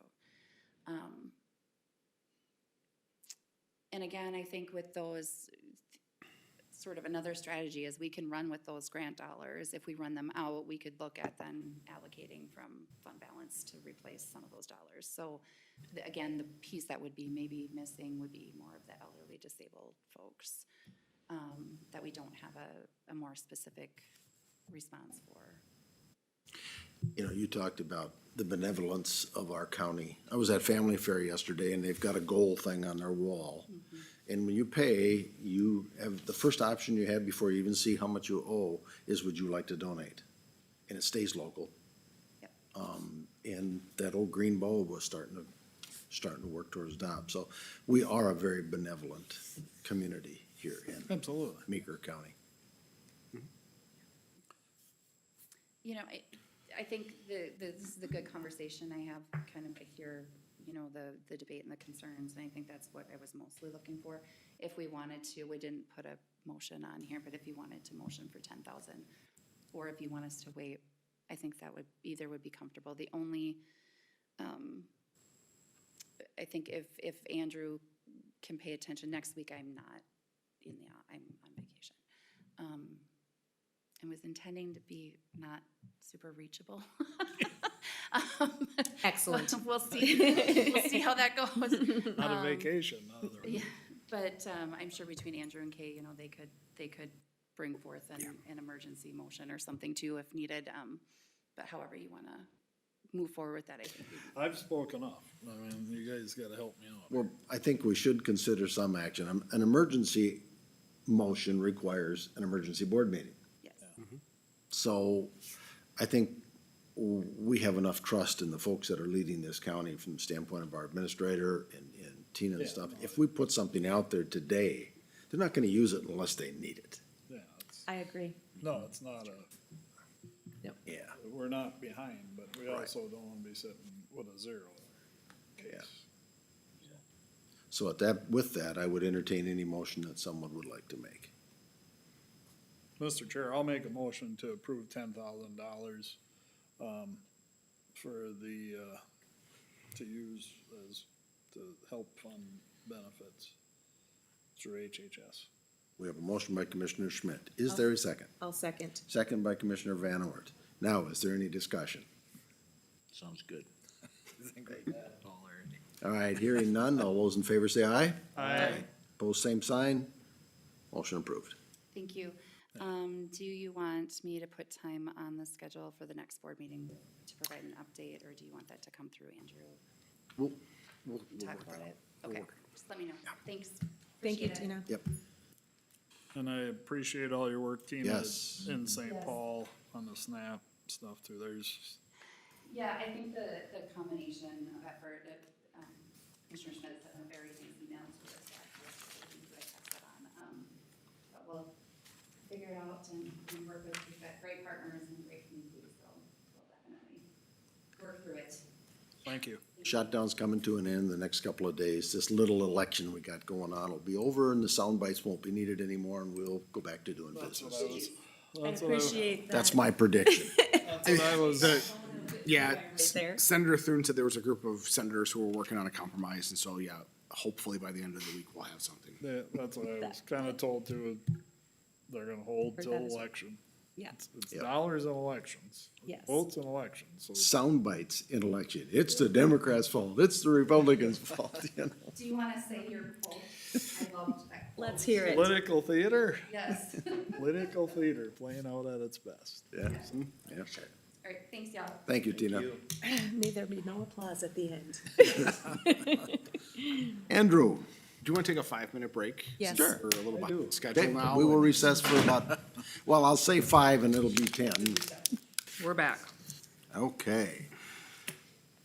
Mr. Chair, the Andrew, first yes. item that I have for you today is approval of the 2026 Board of Commissioners meeting dates. We do not have any for 2026 that conflict with holidays, so we don't need to make any changes there. We do still have the 2 evening meetings on June 16th and December 1st, which happen to coincide with our Board of Adjustment and our Budget and Levy public hearing. So one, to just, rather than just put this on consent, wanted to gauge interest of the board of whether or not you want to continue to have those as 4:30 PM starts, or go back to the way we did it before and have them as 8:30 meetings and then come back for the specific meeting in the evening, so. What are the wishes of the board? I'm fine with the 4:30 on them dates. Darren? I thought it worked well. Yeah, Okay. yep. We'll Looks continue good. on with it then. Do we need an approval of the schedule then? We do, yes. Okay. So we'll be looking for a motion to approve the schedule. Mr. Chair, I move to approve the 2026 Board of Commissioners meeting schedule as presented. Okay, we have a motion by Commissioner Van Ort. Is there a second? Second. Second by Commissioner Samke. Any discussion? Hearing none. All those in favor say aye. Aye. Opposed, same sign. Motion carries. RT&T supplemental. So the second item that we have for you today is consideration of including supplemental information with our truth and taxation statements. We have not done this in the past. However, the Department of Revenue, in their instruction book, indicates that we have the ability to do so to discuss certain things that are affecting the county's levy, including the impact of state and federal government action, which, as we know, has a significant impact on us over the next couple of years. So the supplement that we've included in your packet is what we have put together using information compiled by the Treasurer's Office, our Property Records Office, and the Assessor's Office, and provide some general information about how those state and federal policy changes are impacting our budget, not only in '26, but through 2028. What our 2026 levy adjustment is, on average, how our tax payments compare to other taxing district types, the school districts, cities and townships, and others. Graphs comparing the 26 to 25 levy, but also the 26 to 25 tax rate, which interestingly enough went down, which I was actually surprised to see when I got that information, so that was good news. On the second page, we provide general information about property classification types and how the change in the county tax owed on those classifications. So our residential homestead properties across the county on average are seeing an 8.8% increase. Agriculture homestead properties a 3.4% decrease in what's owed to the counties. But then the non-homestead and agriculture is 16.4% increase. Commercial is 22.2%. And industrial 30.1%. So you can see that the impact of the tax is really being shifted to those commercial industrial properties as well as the non-homestead agricultural properties. And it's based on how valuations change, of course. We have a description of that. And then we have a brief general description of services the county provides as they are identified in the graph, the pie chart on the bottom, showing how the levy is, what the levy dollars are used for throughout the county budget. So the largest portion of levy dollars gets put towards public safety, which is the sheriff's office. The next largest is health and human services, and then the highway department. So with that, I'm available for any questions or thoughts that you all may have. If you are interested in moving forward with this, we would send it off to the printer to have it be printed and mailed off. We are scheduled to have that happen on November 10th is when it's scheduled to be printed. So we don't have an opportunity to come back at a future meeting to discuss this further. This is excellent. Thank you. I really appreciate the factual information because there's so much noise. And I think, maybe a lot of people won't read it, but there are people that will greatly appreciate it, and it's very educational about where our tax dollars go. So thank you so much for putting this together, and, yeah. Is this a separate mailing or is this going in with the It truth? goes with the truth and taxation statement. And I think I was gonna say, if we didn't mail it, it's definitely something that we need, I'm sure it would be in our presentation, that truth and taxation, or portions of it anyway. Yes. But I think it is good, really good to get out, and it helps. I mean, let's be honest, many taxpayers don't understand what a levy is in Right. itself. They understand the word budget, but not levy, and how it impacts them. So I like the visual and the explanations here, help clarify that and just, Right. help people understand and educate, and however we can educate the public, is good for them and us, so. Well, I think the division of the dollar bill, That's always good. showing we only get this much of that tax is important. So I really like the makeup of it. It's good, I mean, it's good for school districts and cities and townships, it gives you that visual of where you fall in, or where your dollar goes. Mr. Chair, I make a motion to approve including supplemental information with the 2025 truth and taxation statements. We have a motion by Commissioner Van Ort. Do we have a second? I'll second that, Mr. Second by Chair. Commissioner Schmidt. Any further discussion? One question, will it be in color just like this, or is it going to be? That's the intent. Has a lot more impact in color agree. than it would It's in easy What to will the read. cost Grayscale. be? It's very easy. You know, actually, I was thinking about that. I don't have a dollar figure about Okay. the cost. I imagine it's gonna be a few $1,000s for the printing costs. It's about, I believe that's about what we spend on the TNT statements. The mailing cost should be the same.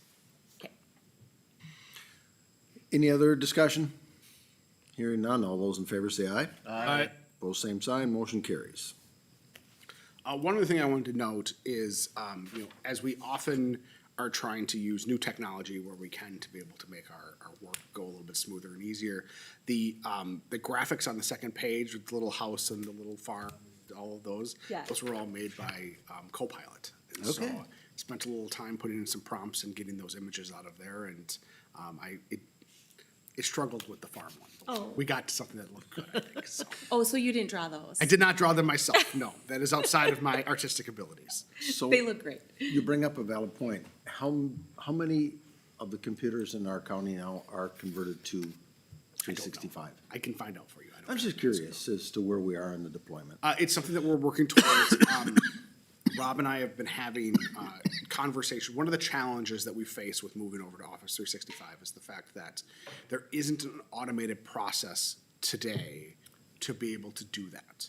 So when we went to Windows 11, Rob sent out an email with instructions of how to update your computer to Windows 11. You can't do that with Office 365 because it requires an administrator password. And one thing they are not going to give up is the administrator password. So they're having to touch every single machine. So as new machines are being deployed, it's coming out with Office 365.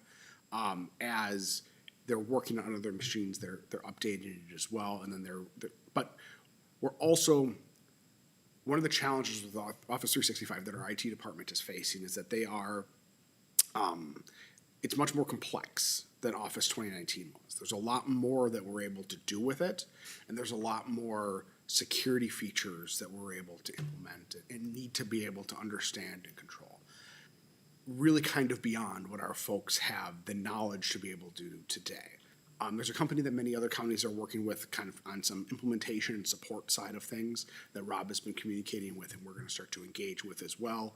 And one of the things that they're gonna be able to assist with is a more automated process to move towards the implementation of 365. So, I just know that in 365, you can dictate a email or a Word doc. It's gonna make it so easy and fast. I never was good at typing, so for someone who doesn't type well, it's gonna be speedy. yeah. That's it from your end? Only other couple things from my report today is that, as we talked about a little bit earlier, we had the open house last week. It was, I thought, a huge success. I think we had over 200 participants who came in, so big thanks to everyone who assisted on the day of, but also all the folks from the community who came and attended. I've received some really positive comments from members of the community. Our offices are gonna be closed next Tuesday in observance of Veterans Day. And then the following Tuesday on the 18th, the board has been invited to participate in a tour of the Midtown Lofts project. And so I have a time for that. We'll include it as part of our agenda here, and we'll finish up our business meeting and then go over there and get a chance to walk through. So, Was that the 18th? yes, the 18th. And because we will not be in session, I'd like to thank Steve and Andrew. They are both our veterans sitting here today, and thank you for your service and commitment and time that you spent in the military for the United States of America. Thank you. Thank you. That concludes my report. All right. Full Air Force. Who would like to go first today? I can. Okay. I can start us off here. Really, my off time, if there is such a thing anymore, has been Department of Children, Youth, and Families and SNAP committee meetings. We've had some. Last Monday, I spent the entire day in St. Paul. Started out with SNAP, then went into DCYF. We had the ICS committee that we're on is Incident Command is what they're calling it, really, and we've had, and I'm gonna forget her name, but a commissioner from, DHS and assistant commissioner and the commissioner for, Department of Children, Youth and Families, all in that meeting, from state. There's no other way to say it, but, you know, back in February when we met with the governor's office, when we were up there on our legislative, when we were all up there on our legislative meetings, you know, he met the two biggest drivers of the state budget is Department of Education and Department of Health and Human Services. Department of Health and Human Services, I think, is currently at around 22% of the state budget with a projection of going to 40% by 2030. We talked in this meeting that's, well, and I'll say I talked on this beat, I mean, that's unsustainable. And everybody involved will fail. We'll fail the resident that we're trying to serve, we'll fail our county governments, we'll fail our state governments all the way across. So there is I think a common understanding that is something that's true and is gonna be true for some time to come if we don't, well, inevitable. I mean, to put it more bluntly, we were train careening down the tracks and we need to make some serious changes or we're in deep trouble, cause there's no way we can continue to spend the kind of dollars that we are. In every county. Yesterday I was in, District 10, which is all metro counties district meetings, and they say the same thing. I mean, it's universal. I mean, you're talking Ramsey County, talking to Commissioner Mary Jo McGuire, they're over what they're proposing in their county, between county, cities, and school districts, they expect it to land nearly 20%, those three entities, government entities combined, and you know, it's unsustainable. And one thing I said in there is the only rural county in the room is that, you know, it doesn't matter if you're metro or rural, the percentages are large and impactful the same. I mean, it's all in percentages what we're imposing on the taxpayer, and like I said, everybody in the room is agreeable that we can't sustain this path. So and I've talked to Tina about this, cause Tina sits on the SNAP committee with me, here from Meeker, and, you know, there is concern, yet at the same time, pretty much a universal agreement that things have to have some wholesale changes. Now that, you know, I said, do we throw the baby out with the bathwater? No, but I think it's time to drain the water. You know, there's serious conversation of pretty much rewriting DHS, overall. I mean, just cause DHS, when you're in the room, it's good to be in the room with them because they don't have the staff. They can't produce, you know, what they're being asked to do, they can't produce, they can't do it. So it's no wonder there's a disconnect between counties and state. I mean, they don't have the staff to do what they're being tasked to do.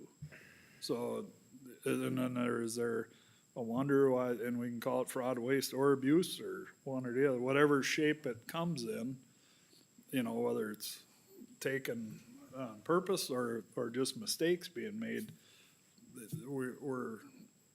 there's no way to sustain that, and so things have to change. So there is a complete agreement on that. So basically, in these district meetings, one thing that came up, in District, out west here, District 6, there was talk a lot about the shotgun zones that we'll be hearing more about in the future. But also about one thing that I jotted down here was, the buffer strips, the tax rate on buffer strips on some of that, and I just wanted to make note if we've addressed any of that, having different tax rates for some of that land that's forced to be put out out of production. I didn't know. if Is it a they- proposal to have a different tax rate, or is it? That's what, like, Simplification. Laquaparle is putting out there, and I didn't know if there was a variability, and the other thing that's come up in a few district meetings is, like VRBOs, a different tax rate on VRBOs, so that's came up in a couple different districts, across, but, then landfills are a hot topic all over as well. And another, one of the resources I got written down here is, AMC also has a grant writer, Noah, and a few on that, in that area there, if we need to, are looking for some grants or direction, or have ideas on something that we think that we could use a grant on, or could utilize a grant, they have more information and resource, they'll help you, coordinate that too, so something we'll look out for in the future. So, other than that, it's mainly been district meetings and like I said, Department of Children, Youth and Families are SNAP, so, that is about all I've got. Hey, thank you. Darren?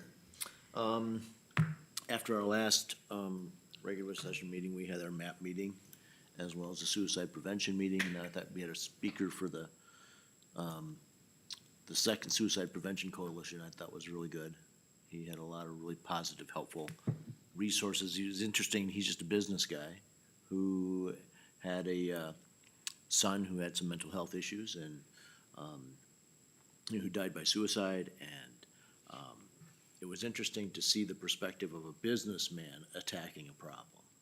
And I just think some of the things that he was providing and the things that he was working on were extremely helpful and targeted. And so I thought that was really positive. Matter of fact, it was nice, it was kind of a shock because I, presided over or helped with my cousin's memorial that following weekend. And so he provided me a packet that I was able to give to his kids, which was really a nice blessing, actually. Then the next one was I really only got the Justice Center open house, which we all were, I think most of us were at. And did meet with a constituent at the Historical Society, which I thought was really, it was what it was, but I think that's all I've got. Yeah, I'm good. And I'm up. The one of us who missed the Justice House. Apologize. Just say you were there. We would have never known. So I had a HRA meeting. Their funding has not been affected by the shutdown. All of the elderly and people that they serve, all of the people that they serve are still receiving their funding. Family service has generally been going up, and in July we were at 54. And then it dropped a couple, and the answer to that is we had some people move out, and the places where they moved absorbed them. And so that gives us a little bit of opening for to assist more families. Otherwise, there is a request that that maybe we update our payment in lieu of taxes. But, they are paying what is stated in legally, is that correct? But the HR is paying 5% instead of, and that's what is legislated, I believe. So, also, they're healthy, cash on hand, everything is going as should be expected. That's all I have. Wow. All right. Yeah, I was at the MAP meeting, so was Andrew and the gentleman, Scott Roeder, who talked about his son, Jackson, wasn't it Jackson? I believe so. Yeah. It was just, you know, when you hear it from somebody where it's actually happened, it just has a different meaning than someone talking about suicide that has never had it, direct exposure. But later that week, I was at a Centricare thing and I was talking with a group there, and Ken Holman from Centricare was there. And I just asked him, I said, do you know Scott? Oh, yeah. He has been fantastic. So, yeah, Scott has got quite a reputation out there. So, very good. It was excellent presentation. So, then, as I said, I was at the Centricare meeting on Thursday and Friday up in St. Cloud. As they look to their vision to 2040, what will they be?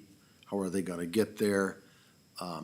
Where they are today and the distance they have to travel to get to 2040 in the terms of their, I don't want to call it a university, but their medical school. And they have capability of 96, they have 24 in there now. We got to meet two of the young people that, it was just fun to talk to them, their enthusiasm and their smile and their look in their eyes, just, you know, gives you a kind of a good feeling for the future. So, that was good. The hospital board meeting, Tyler and Mary Ellen pretty much went over that.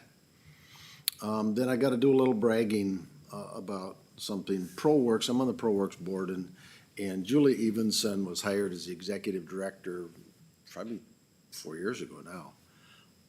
She has done just a magnificent job. The infrastructure over there was in disrepair.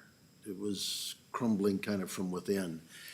And slowly, not taking it all on at one time, but she has taken bits and pieces and really brought it back to a really nice facility. And we didn't do it all in 1 year. She didn't do it all in 1 year. She took the windows 1 year. She took this another, here, something else here. And the whole time we have been able to build our revenue in our reserves up. So I just want to say she has done an excellent job of being our executive director at ProWorks. So, yes, I was at the Sheriff's Open House. You heard me refer to that earlier. Prior to that, Mayor Dingman, I had asked him, I said, I haven't seen the Lark building, so I went and had a tour of the Lark building. And pretty impressive. They got a nice little meeting room in there. They have those two adjoining rooms that can be separated or opened up to be one large meeting room. That should be really good for anyone who can book it and use it. Simply, you've got adequate parking, there's no steps, you're straight in the door, straight back to that room. There's refrigerator and stuff, so if there's food, you have facilities. So really enjoyed that tour and believe that I'm quite sure that I will be a member there. I just haven't done it yet, haven't made that commitment, but it's something I'm really only interested in the walking track. But the number of machines that they have in there between treadmills and weightlifting machines, I just saw that as an opportunity to get hurt. So I think I'll just stick to the walking track, but if you haven't had an opportunity to go and look at it, take the time. It's really good. So, and just a thought, I'm gonna throw this one out here. If we have time, maybe we should all consider donating a day to work at the food shelf as commissioners and really get a feel about the people who are coming in to utilize the food shelf. Just a thought. When I was there yesterday, it was 3:30, and it was just hustle and bustle back in there. And it's interesting. It's interesting because I walked in and I thought, it smells like a garden. Well, then he said, the gentleman working there said, yeah, we had a person who dug all their potatoes today and brought them all in. So it was the smell of fresh garden potatoes. And then to see the shelves, you know, and the different things that are lined up, really, it was, you know, I think it might be a good experience for us to be able to say we Do we, spent a day there. I was gonna, do we know, cause they do the clothing too here, right? No. Or am I got the wrong? Well, see, There's a that's, thrift store yeah. Is kinda coordinated with them, Yeah, or how do you? when you come in the door, to your left is UCAP's, what's it, Thrift store. Threads of Hope? Yeah. Threads of Hope. And then you go to the right, you have the food shelf. Yeah, they're in the same building. but Yep. Do we know how they're doing on jackets? Cause I have Knights of Columbus, I know we have some coats for kids. I was just curious if, then- I'm gonna stop there. There was a gentleman in there who bought, I think, 8 or 10 coats. He said, I'm donating those. I wonder if that was for what it was. Maybe he went into the. Well, no, we have them to supply. Oh, you give them to them. out. We give Okay. them out. So But he had bought them to donate to I was something. just I don't gonna, know. I was gonna stop there. I'll stop in there. I know that Again and Again, which is a ProWorks thing, they're not accepting any clothes at this time, but they might accept jackets, but. These are usually school-age kids. We check with the schools around. But So, is there any other business to come before us? Hearing none, I will adjourn this meeting. Thank you. thank you.